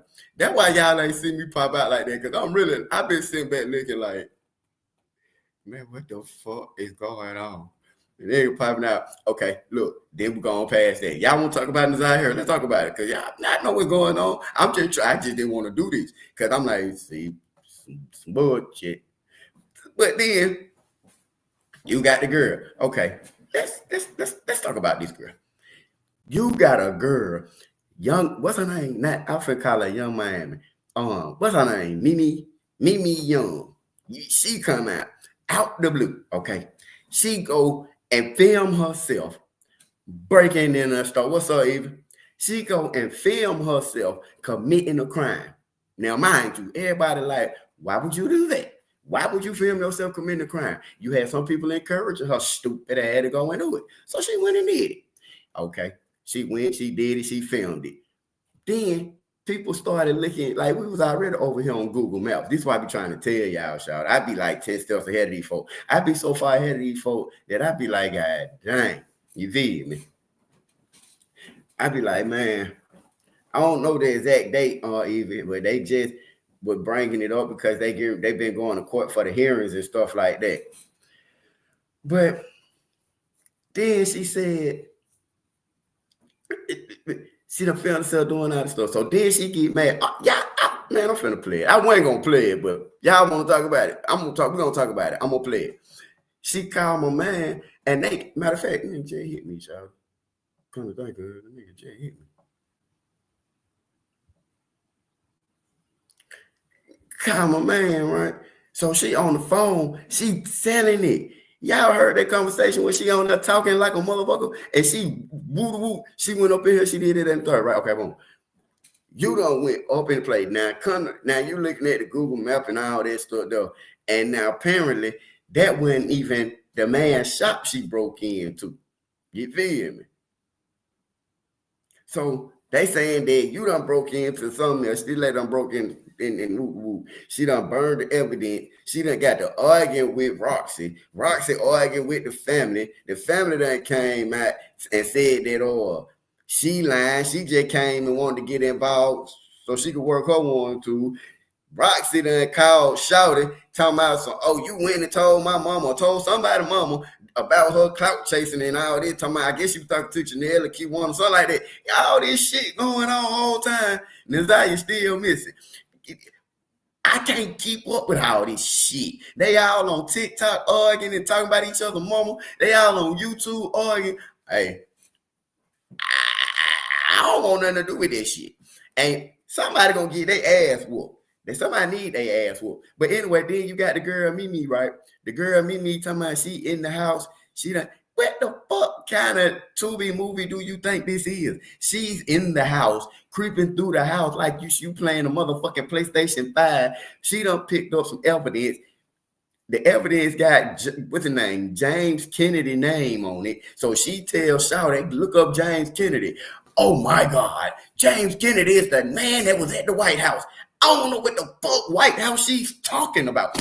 What White House, motherfucker? I heard that you had that white Escalade parked at your house. That's what I heard. But anyway, we're going to keep on goddamn moving. I'm confused at how you took evidence to the police department. They don't take the evidence from you. They don't lock you up. But yet and still, you turn around and then you burn the evidence that you say you collected out of the shop that police. I don't know no more.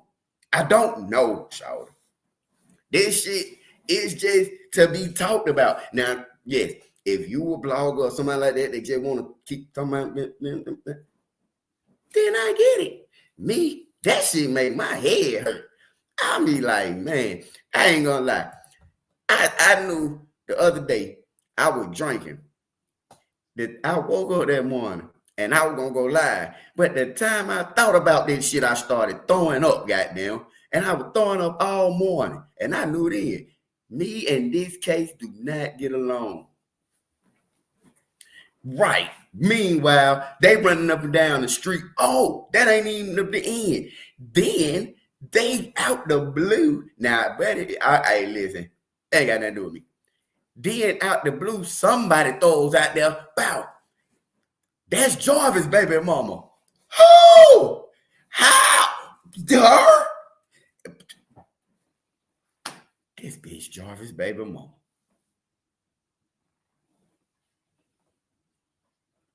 Dude, Jarvis' baby mama. Where the hell this come from? We ain't seen no paternity test. I ain't even seen a baby. Jarvis, the girl who I'm confused than a motherfucker. Then they said, somebody called in one day and said, Jarvis got a baby by his mama. What? What? Nigga. Y'all see all this shit going on? I can't possibly come up here and talk about this shit. Never. You feel me? Because I don't know. I don't know who mama is who mama. I don't know who daddy is who daddy, whose son is whose son. I don't know who none of these motherfuckers belong. They belong to each other. This, I'm telling y'all, I seen that movie Gladiator the other day.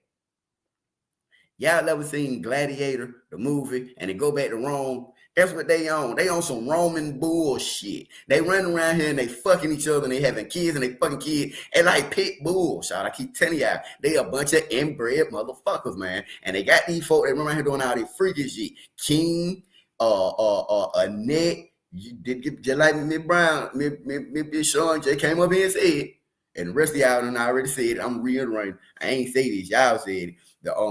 That everybody, which I was saying that they fucking each other, and then the daddy made a baby. That's what I'm saying. Who? Okay, wait a minute. Right there. Who got Annette pregnant? Who got her pregnant? The daddy got her pregnant, and then the daddy got Nazaria mama pregnant too. That's what I'm saying. It's a bunch of nasty ass shit going on. I can't my mind on, man.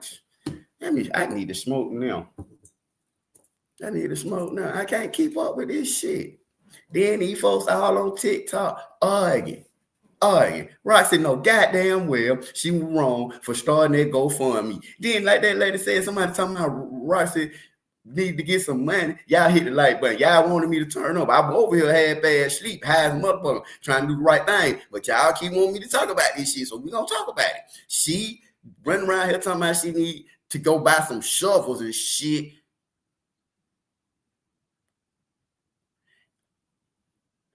Why? Why the hell you need some fucking shovels? But anyway, that's your business, okay? You might well get some rope tape, tarp too, motherfucker, while you at Home Goddamn Depot. So now she say she need that. Now they talking around. They say, goddamn, well, look. What they said after that, Roxy moving the body. I ain't moving no goddamn body. Why you gonna say I'm moving the body? You up in line. You ain't at the family reunion. I threw a family reunion on my own, motherfucker. All that shit. Now, they all over the place. They all over the place. They arguing with everybody. The podcast was arguing and shit. I seen 2 podcasts up there arguing. Shit, the podcast, yeah, fuck that nigga from the other side. What the fuck is this? Hey, man, listen. But hey, when the boy called out, yeah, then she gonna talk about some that right there. I told y'all about them GoFundMe. Let's go back to that part. I knew it was gonna be some bullshit. Listen to me good. I don't give a fuck if you send me $10 on goddamn motherfucking GoFundMe. I ain't sending that shit back, let alone 20,000. Who? You mean to tell me? I knew it was some bullshit then when she got her ass on the internet and tried to convince us that she was finna send back GoFundMe money. I don't think it worked like that, y'all. But hey, then because it wasn't even about her taking accountability, she said, I ain't fucking with this shit. Holla at her neck. We paid you. Okay, my bad. We don't go talk to her. Roxy said, yeah, get the runaround. Hey, Roxy said that you were gonna give her. You ain't say that. You don't know nothing about the GoFundMe. She was, Roxy, do you got to? Roxy don't want to answer her phone. And she run right here doing all these damn interviews. We don't know where Nazaya. Someone said gators. That's what I'm talking about. Ain't no gator swimming around in the middle of the winter. That don't make sense. Alligators in the wintertime? Have you ever seen an alligator in the snow? I will wait. Have you ever seen? Ain't not motherfucker. They were better out saying she got attacked by some fucking penguins. They should have said penguins. Period. You want to go for something like that? Penguin. You can't go no damn alligator. But it was just dumb. Niggas out the blue gonna talk about some alligator. That sound about right. Oh, that's how I got. Well, if she got ate by a goddamn alligator, we ain't gonna never find on my fucking idea. How about that? We might well stop looking at what the hell we looking for. Well, she got ate by an alligator. Now they said there was an alligator that got found with some human remains in it while y'all bullshitting. See shit like that. I shouldn't even say that. But they did happen. The alligator found in Detroit had some remains. But that shit was like in the summertime.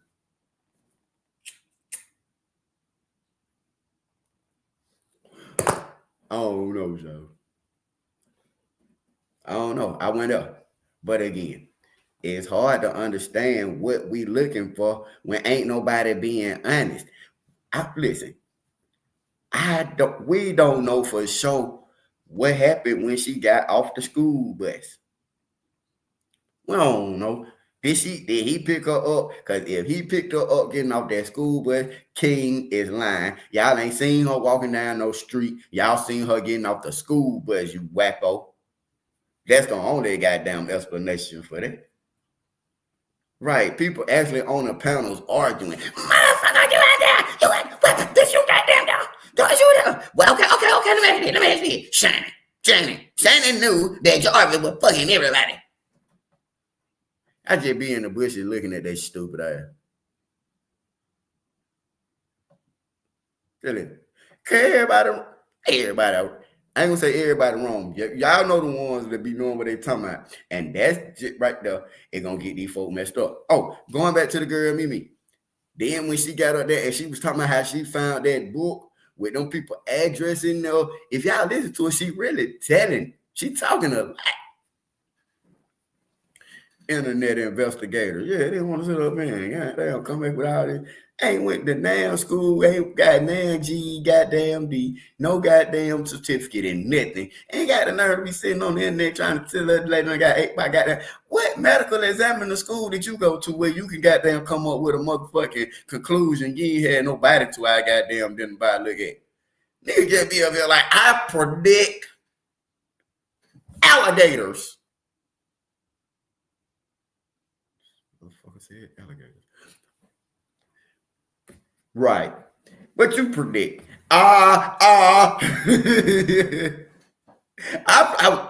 Okay. They threw it out there in the woods, out there in Rouge River. Nazaya being held hostage. Man, listen, man, you think hey, goddamn, I done heard. They just got too many. You just like, man, this ain't shit. I don't know where it is. Man.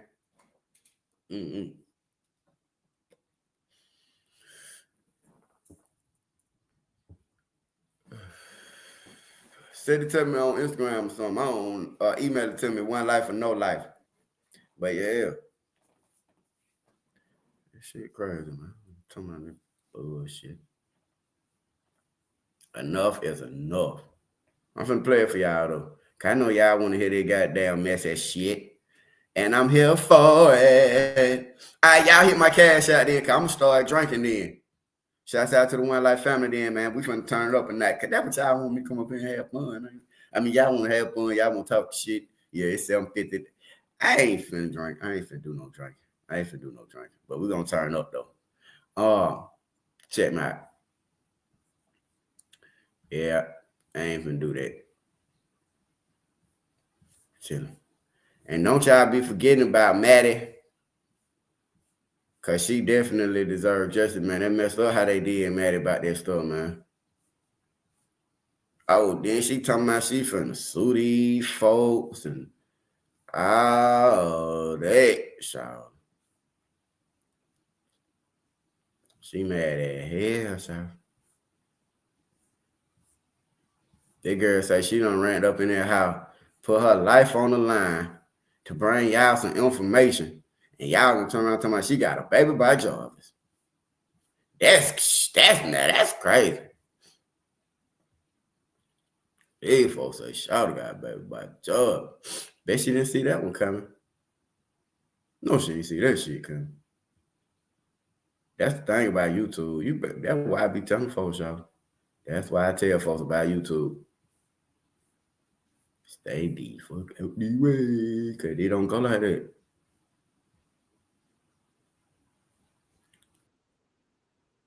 You be thinking you doing something positive the whole time. Somebody in the background plotting on your ass.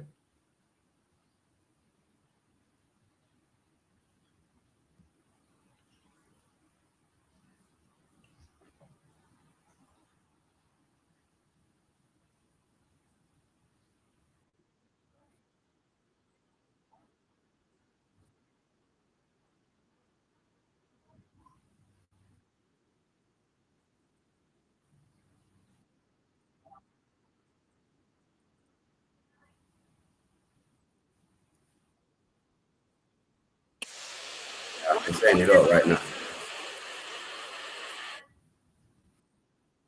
So y'all can hear this stuff. Y'all see how crazy this stuff is, man. I don't know what the hell they talking about. But shit, y'all from them? You got this type of person running around putting your business all out here in the street. And then it's a motherfucker telling her business behind the scene. That's what I'm saying. So somebody gonna get it. Somebody else gonna come up missing. There's gonna be 2 missing people. Let them keep on. Let them keep right the fuck on doing this crazy shit they doing, running around here breaking in motherfucking houses and bathrooms and stealing maxi pads and all that shit she doing. Come on. Running up in the wrong motherfucking house, your ass ain't gonna come out that bitch. You gonna have your ass in a hog tie.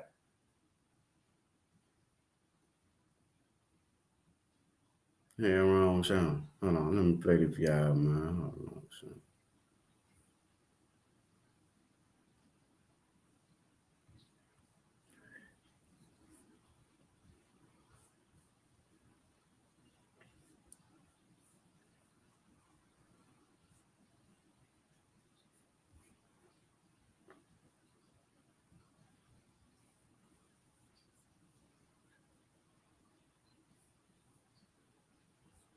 Yeah. Already. Yeah, no doubt, bro. You got the number. So this the call-in number for the show. The other one is the cell. So just so you know the difference and shit. All right, bet. We'll tap in. All right, for sure. Salute. Everybody hyped up in that motherfucker. We just hating everything. So then We get down there. They're trying to go the wrong way. And I'm like, no, it's right here. I've been living over here. I've been living. If it's on the corner, it's on the corner. It's this way. So then we get to the fucking house. She go live. And her boyfriend trying to stop her. Her boyfriend trying to stop her. I'm over here on the mission trying to see who the fuck flashing lights in this motherfucking house. I'm trying to see, and I'm not scared of shit. Her boyfriend was bitching out the whole fucking time. I'm scared. I'm like, nigga, what the fuck? They start arguing in the middle of the street. I'm saying, y'all making too much fucking noise. If we was gonna walk up into a house, y'all need to be quiet as fuck. This is why I go by myself all the time, because information get misleaded. They've been over my house. They've been in my house with my fucking kids. I trusted them bitches. I would never lie about this shit. Never, ever. So then she in front of the house. It's a sex offender house. I'm up in front of the fucking house. Oh, and she giving us away. Neighbors looking out their window and shit. She on live. Her boyfriend trying to stop her. I'm hiding behind a tree. She calls the police. I said, why would you call the police? You out here loud as fuck. If we don't make a citizen arrest, we should just did it. I don't see nobody outside. I said, let's look around the perimeter. Because we was with it. Somebody said she's giving way too many details to be lying. Now, that you're right about. I agree with you. Now, we can say what we want about her being crazy. We can say that. We can say whatever we want, but I feel like between these two girls, something is going on. And I'm looking at, the truth is somewhere right here. There's two sides right here. They both got two totally different stories, but they're correct. They got the same stories, but slightly different details. I don't know, bro. I just feel like there's something right here. I just feel like there's something that we missing. I search up how far it is away, and I'm literally around everything. So she's saying that girl was the one giving her the tips. She's saying that girl that's panicking on my phone, it was the one giving her the tips. Intuitively, I'm not here on purpose at all. I'm here just because I had to move from where I was. I just picked a better house. This is a fucking bomb-ass house. I didn't pick this house because I'm tied to no sex ring. And just for you to say that my kids, which I did post, their father. Grow your event business with HoneyBook and get beautiful client proposals. Their father is not Jarvis Brooks, it's Jonathan Reese. If you want to do a DNA test, I put the fucking shit up there because I'm tired of people lying on me on some dumb shit. Now, Jarvis is not my fucking lover at all. Never met the nigga in my life. Never fucked him. Never said hi to him. Never even seen him at the fucking gas station. Go to the gas station over here on Harper every single time. And you can attest that. Everybody know me on Harper. Harper down the street. Harper near the freeway. Nobody know me over there. Somebody said, so wait, you didn't want the police, but you was ready to make a citizen's arrest. Well, wouldn't you need the police for that? I mean, I ain't the smartest man in the world, but I would think in order to make a citizen's arrest, the police would have you. I mean, it ain't like you could put them in your damn car and just take them to the damn police station. So, I mean, in order to make a citizen's arrest, the police would have had to came to the scene. And plus, I just moved to the fucking neighborhood right over here. I only moved 3 minutes. Y'all, we've been talking for 14 straight minutes, and I still haven't got the chance to even talk. I couldn't say nothing. We was on the phone. I could never talk. This has been 14 minutes, and I still haven't even said hi yet. The way I was on Bedford once upon a time. I didn't even have the land bank job. So, these motherfuckers telling me don't do nothing with. Salute Leash says, remember people in the D saying Annette and the grandma had 2 houses, and she just said Annette's house. Ooh, good catch, Leash. Thank you for the 5-piece, Leash. So she know where everybody stay at. She know Roxy, she know Annette, she know Shannon. It seems like she know Jarvis and know. Just listen to her talk long enough, and she gonna give enough gems. Information. Don't do nothing with it. Don't do nothing. Don't tell nobody you got it. I wouldn't tell nobody you got it. I got 2 cell phones sitting here now. Hold on. Listen to that. Wait. Thank you, Mimi. Listen to this. 3 minutes away. I was on Bedford once upon a time. I didn't even have the land bank job. So, these motherfuckers telling me don't do nothing with the information. Don't do nothing with it. Don't tell nobody you got it. I wouldn't tell nobody you got it. I got 2 cell phones sitting here now. And she wanted them phones. And that's what prompted her to call me. Them 2 cell phones. It's the girl Mimi Young. They said 2 chains, 2 phones. It's the girl who went and They broke said, in the "What shopping are you store, and they listening said that they really Are you said that listening she to?" had that white I'm on the phone Escalade with at her her at house. this point. She knew them before she moved to that house. I got 2 phones. They said she didn't have that job. The girls say that everyone know everybody. Exactly. Exactly. It said 2 cell phones. Rewind that part. Okay. That could we down here. I only moved 3 minutes away. I was on Bedford once upon a time. Free Harper near the freeway. They lied on me. Their father is not Jarvis Butts, it's Jonathan Reese. If you want to do a DNA test, I put the fucking shit up there because I'm tired of people lying on me on some dumb shit. Now, Jarvis is not my fucking lover at all. Never met the nigga in my life. Never fucked him. Never said hi to him. Never even seen him at the fucking gas station. Go to the gas station over here on Harper every single time, and you can attest that. Everybody know me on Harper. Harper down the street, Harper near the freeway. Don't nobody know me over there. And plus, I just moved to the fucking neighborhood right over here. I only moved 3 minutes away. I was on Bedford once upon a time. I didn't even have the land bank job. So, these motherfuckers telling me don't do nothing with the information. Don't do nothing with it. Don't tell nobody you got it. I wouldn't tell nobody you got it. I got 2 cell phones sitting here now that they could recover any kind of information. I don't know how I come up on this shit. I'm intuitive. I've been fasting. I'm smoke. I eat good. I keep my mind right. I don't know. Maybe people need to get like me. And maybe They said she everywhere Jarvis be. Notice she named all the spots we know Jarvis to frequent. And she says she's well known at Jarvis and shit. Right there where Jarvis be at. Everywhere she moved over there where Jarvis hang out at. She be in Jarvis neck of the woods. But you don't know that man. Never ran to him at the gas station. She said she made it clear to say, I ain't never seen that man at the gas station. Why would you make a point to say that? Then the 2 phones, this girl, what is going on? I'll get some messages from God. No. But intuitively, I searched this house and found all of this. Yeah, she said Bedford Street. She said Bedford. She said she's well known on Harper. What is going on? Put 2 and 2 together, and I tied these houses together. I asked her to look up the fucking the name on the mail and see whose name is on the mail and who is there. Search up the picture and see if they on the sex offender list. That's what I asked her. I said, see if that nigga on the sex offender list on this mail. She said he is. We pretty much take it all. Fridges and dishwashers and dressers, drawers, couches, mattresses, bed frames, concrete, things like that. Same day notice or 3 weeks in advance. That's what He is. And then she the one was telling me that Jarvis had a fucking he had registered his address to Dorsey School. I said what? I said how the fuck did they let him use a school for his address if he is a sex offender? And then I start thinking, my daughter's school is over here. How the fuck have he been up under my nose this whole time? She sent me this shit. I had no clue that they was living behind me. And even though she said there was not directly behind me, there was let me tell you something. If you're not on live right now, because I have 2 autistic kids in this house, you really put my life in danger. And I'm thinking Roxy doing this shit. It's this bitch right here. I'm thinking Roxy doing this shit the whole time. And I gotta go apologize to Roxy for this shit. Because it wasn't her. It was the bitch that I broke bread with in my fucking house, in my guest room. I trust the bitch. I don't even trust nobody in my house at all. Nobody know where I live. And she didn't give out my fucking address. Okay, so clear it up real quick. The lady we listening to, that's the girl who went and broke into, she said she broke into the shop, but the whole time she really broke in the car wash. If y'all were paying attention, she didn't break in the shop, but she broke in the car wash and said she found the pads in there and all that stuff. Said she took it to the police station. Then Roxy ended up meeting her over at the place. Rumors and stuff started speculating. That sounds like it hurt. Like, what are you talking about?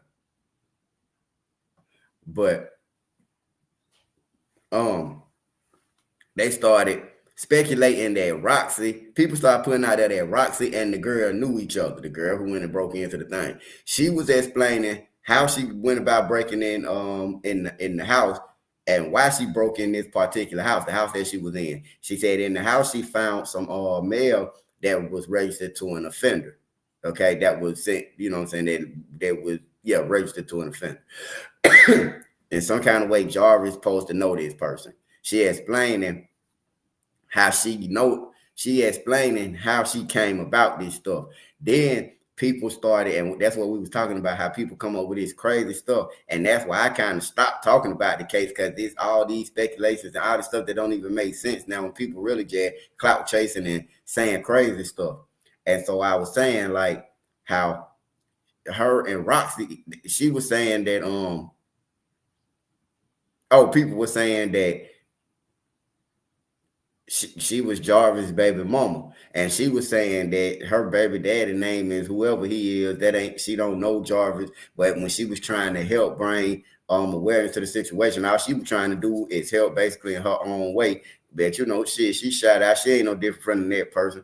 She just doing stuff in her own weird way. But the way that she doing it, it's like, shout, is you chasing clout? Is you related to these people? Is you cleaning up evidence? Because this is the same girl that turned around and burned the evidence now. She said she had all the evidence, the 2 phones that she talking about she got out the house, the book and all that. She saying she burnt that stuff. Why would you burn evidence instead of giving it to the police? And if it's valuable evidence, why the police didn't want it from you? You know what I'm saying? Are you, that's what's going on. So in the conversation, she's saying a lot. And you didn't get all kinds of shit with information, and you just needed to reach out to me. That's all you had to do. I was trying to tell you. You was yelling. I was trying to tell you. Yes, because I know what you was saying about me. I'm not a crackhead. Never been on crack. Never been diagnosed as a schizophrenic. Ever. I never called you a schizophrenic. Salute to B Cherry for that 5-piece. I appreciate you. Salute. Yes, I take care of who Authentic is, and I go to work every fucking day. I have no fucking control over what addresses I get from my job. These are just all fucking houses that people own, that they're supposed to fix up, that they're supposed to keep up on. They have to get the brightness off the house. I have to take a picture to see what brightness is on the house. If the window has a hole in it, if the roof has a hole in it, if the fucking porch is not there, if the back door is missing. That's the only thing I'm supposed to do, is to make sure these people are taking care of their land-based houses. Why do you think Skilla Baby bought so many houses over here on the west side? That's what this is. That's not what the sex trafficking. This is what I came up on. I put 2 and 2 together on the sex trafficking shit. I never walked in no shit like this. I'm deep. I'm deep in this shit right now. I'm keeping information because motherfuckers ain't taking the motherfucking duffel. The what is it? This blue bag. Didn't nobody want to take it. I still got it. Why are you holding on to all this information? Why didn't you turn in those phones? That's not what the sex trafficking. This is what I came up on. I put 2 and 2 together on the sex trafficking shit. I never walked in no shit like this. I'm deep. I'm deep in this shit right now. I'm keeping information because motherfuckers ain't taking the motherfucking duffel. The what is it? This blue bag. Didn't nobody want to take it. I still got it. I got everything. They didn't want to take it. I just started keeping shit because they didn't want to take me serious. They said I would build up, that same girl said I would just build up everything you got and then send it to the DA maybe. I don't know what's the next place to take it. I just watched the little SWB shows and I think DA is what I'm supposed to take it to. And I've been calling the police, let me come get me or come get the shit. And I also found some more shit behind Jarvis's shop. Somebody else tipped me off about that shit. They went out there first, but they were some pussies and they didn't want to fucking dig the shit up. Shopify Point of Sale makes it easy to start and grow your retail business. All backed by the world's most powerful commerce platform. Whether you're running a retail shop or online store. Also, I found some more shit behind Jarvis's shop. Somebody else tipped me off about that shit. They went out there first, but they were some pussies and they didn't want to fucking dig the shit up. And I also found some more shit behind Jarvis's shop. Somebody else tipped me off about that shit. They went out there first, but they were some pussies and they didn't want to fucking dig the shit up. So guess what? I went back out there and I dug some shit up and it's a fucking burlap bag behind the fucking auto shop. I'm just trying to figure out why fuck everybody think I'm lying about shit. I'm getting tips from other people. People believing in me. So I'm like, well, y'all can go search this shit up too. Why am I the only one catching straight bullets? I got 2 kids. My baby daddy ain't here. Jarvis definitely ain't my fucking baby daddy. Y'all really over here tarnishing my character. And I'm tired. So guess what? I'm deleting all my fucking social media pages because y'all fucking ruined it. Y'all put me on blast and y'all put me in danger. I was only putting myself in danger because y'all didn't know when times I was going out to do this shit because I didn't want nobody else to be in my shit if I was in danger. I didn't want to put nobody else in danger. So for her, Janice, to go on here and tell me that I was weird and that I was lying, bitch, you were walking the wrong way from the address that you sent me. I had the fucking GPS on my phone the whole time while we walked in. I didn't know where I was going either. This is just the address that she sent me. So she's lying. She's lying. I don't have to lie about shit. If I can burn all this shit, I fucking would. But I care about Nasiah, and that's why I was calling her my fucking baby. So why would you do that to me? For real. She just said, I would burn everything if I could. She said, I would burn everything. It was late, and I got my kids here. I'm not going back out. These motherfuckers play on y'all. Y'all literally listening to this bitch shit just because she want to be heard on the fucking phone. And I just called her. I just called her because I didn't even see the whole video. I just came in at the last video. I was asleep in my bed when somebody called me and told me, hey, this boy is talking about your daughter. Somebody's talking about your daughter. And I had hurried up and called you on some mad ass shit because I don't put my kids on live. I was not talking about your daughter. That's what I heard, and that's what I felt like because the first conversation I had with you, I couldn't stand your ass. So I immediately thought that you really was. And then once I started saying something about my daughter, that's when you started getting all picky, nitpicky and all shit, and all motherfucking weird about the shit, talking about some is Jarvis your baby daddy. Like, why was you trying to break me down like that? That's what if you would have listened to me, I was trying to tell you. I was typing it in the comments. I said, fuck no, fuck no, fuck no. Would you not listen? I was saying fuck no in the comments the whole time. I was trying to say it, and you kept repeating it, and it kept making me. Okay, so now she's saying she was saying no. She told us no. Okay, somebody in the chat tell me, was she over here denying it last night? Did she ever once deny it last night? When I kept asking her over and over and over, is Jarvis your baby daddy? Or how did Roxy know? And he kind of sudden. That's easy as fuck. I'm over here sitting here trying to squeeze my body up under it the whole time. I'm not even thinking that the fucking thing is so easy to open. So once I got. Someone said, do Detroit houses have basements? I know out here in Dallas, there ain't no basements. You can make it an attic. You ain't get no basement in Dallas. But I'm pretty sure it was because I think that they said that there was a basement in the house that Nasiah lived in. So that was the house that they were asking the aunt, did you ever drop the caps if you like? It's here, look. She taking her. Oh, no. They're implementing another work platform. Places. I keep seeing a lot of people. But that is exactly. Man who should be safe or trust. Yes. The answer is that. Man, this is crazy. So he was 0123. And guess what? I had to document it because it was dark as fuck. So yes, I documented it, and maybe that was the wrong fucking idea.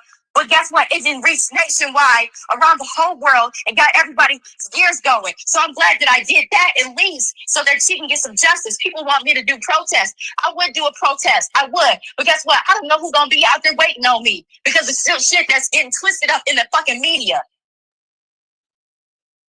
It's just dumb. Like, all I did was try to fucking help. I had a call-in with her. I related to her. I didn't trauma bond with her. Just know a kid is missing is a fucking injustice to us all. And I don't like missing kids. I've been on the fucking missing kid kind of shit since motherfucking COVID started. Since I've been digging rabbit holes from motherfucking Hillary Clinton, motherfucking Dr. Fauci, the motherfucking the Podesta brothers. I've been on all that shit. And the motherfuckers they're not educated like that. I go down the rabbit hole. So this sex trafficking shit, I said, okay, we about to find some motherfucking kids. All right. Then what's going on though, One Life. Hey, I believe this is what I believe. I done listened to Shawty several times, man. I done went back and listened to her, fell asleep, woke up, listened to her. She's very passionate about what she's saying. I think she went in there and she's saying some stuff because she is trying to help. But I think that I tell y'all this all the time.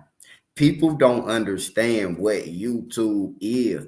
YouTube is not the other platforms. These platforms are very, very different. Frog Island is a place that that he allegedly got. It's out there in the woods. You know what I'm saying? It's a place out there in the woods that he got, or that belonged to his family, and it's supposed to be a nice little area. I looked at it. It got lakes and rivers and stuff like that. Nice little community out there in the woods. But they said that he got a spot out there, but I don't know if the police checked out there or not, but nothing ever really came out of it. I did hear about it though. But it's a crazy situation, man. Don't nobody care about Nazaya. Everybody doing all that. I mean, and what I mean is how easily this lady was out there really trying to help, it turned around and backfired. So one or two things gonna happen.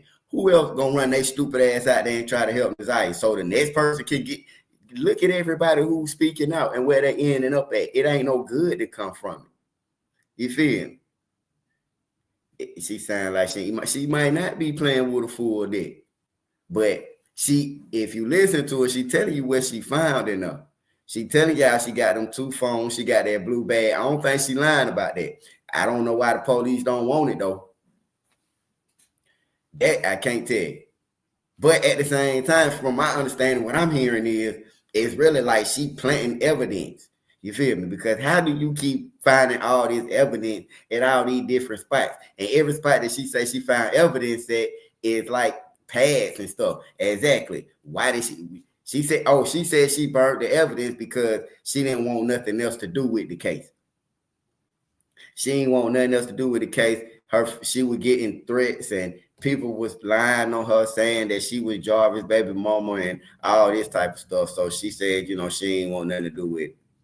So she burned the phone. But the girl who also called in, she been talking about the phones. Y'all don't know the girl who been talking about the 2 phones. She was gonna buy the phones from Shouty. She been trying to get with that girl to buy the phones, but she wouldn't never sell her the phones. That's why she started. Man, that shit deep, y'all. That's why I don't even get involved in it, man. I ain't even that type of nigga, man. But I tell y'all one thing, One Lyfe. Don't forget about Madeline Soto, man, who went missing down there, man, and the man who was dating her mom, Stephan Sterns, is being held accountable. He's locked up right now, facing unaliving charges as well as abuse charges on the 13-year-old girl, man. Nazaya Harris. I don't know what else to tell you about that case. If there's any new information to come out, we'll definitely mention it. But as of right now, I don't see nothing happening.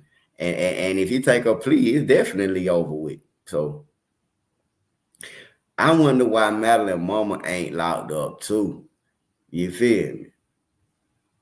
Hey man, it's all good. Y'all make sure y'all hit that like button for me. And One Lyfe, we're gonna be popping out. Like I say, man, I like to pop out and talk about different cases. You feel me? Different cases and different things, and just bring it to y'all awareness until the next major trial, man. That's what we do over here, man. We talk about these trials, we talk about law, crime, and updated news, man. And like I say, we'll be tapping in talking about some more cases. And if it's some cases that y'all want to know about, a lot of the cases that y'all probably watch, I'm like on the same stuff. I sit and watch cases all day and night. So, we could definitely talk about any kind of cases that y'all may see.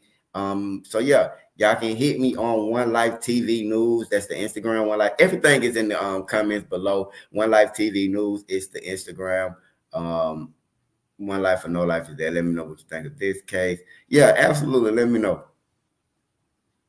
What? Which one you said?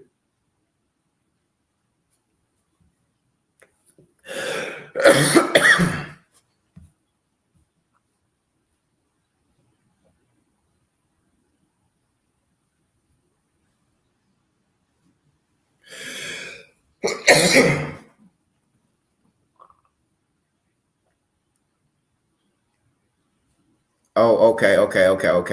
Bet. Hey, okay. I see what you're saying. Absolutely. Okay. I have not looked at him. I have not looked at ASAP. Let me go get caught up with him. I'm not an ASAP Rocky fan or anything like that.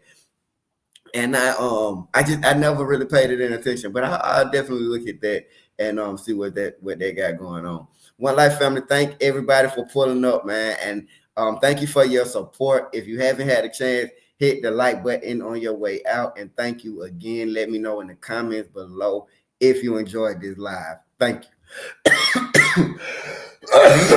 Jesus.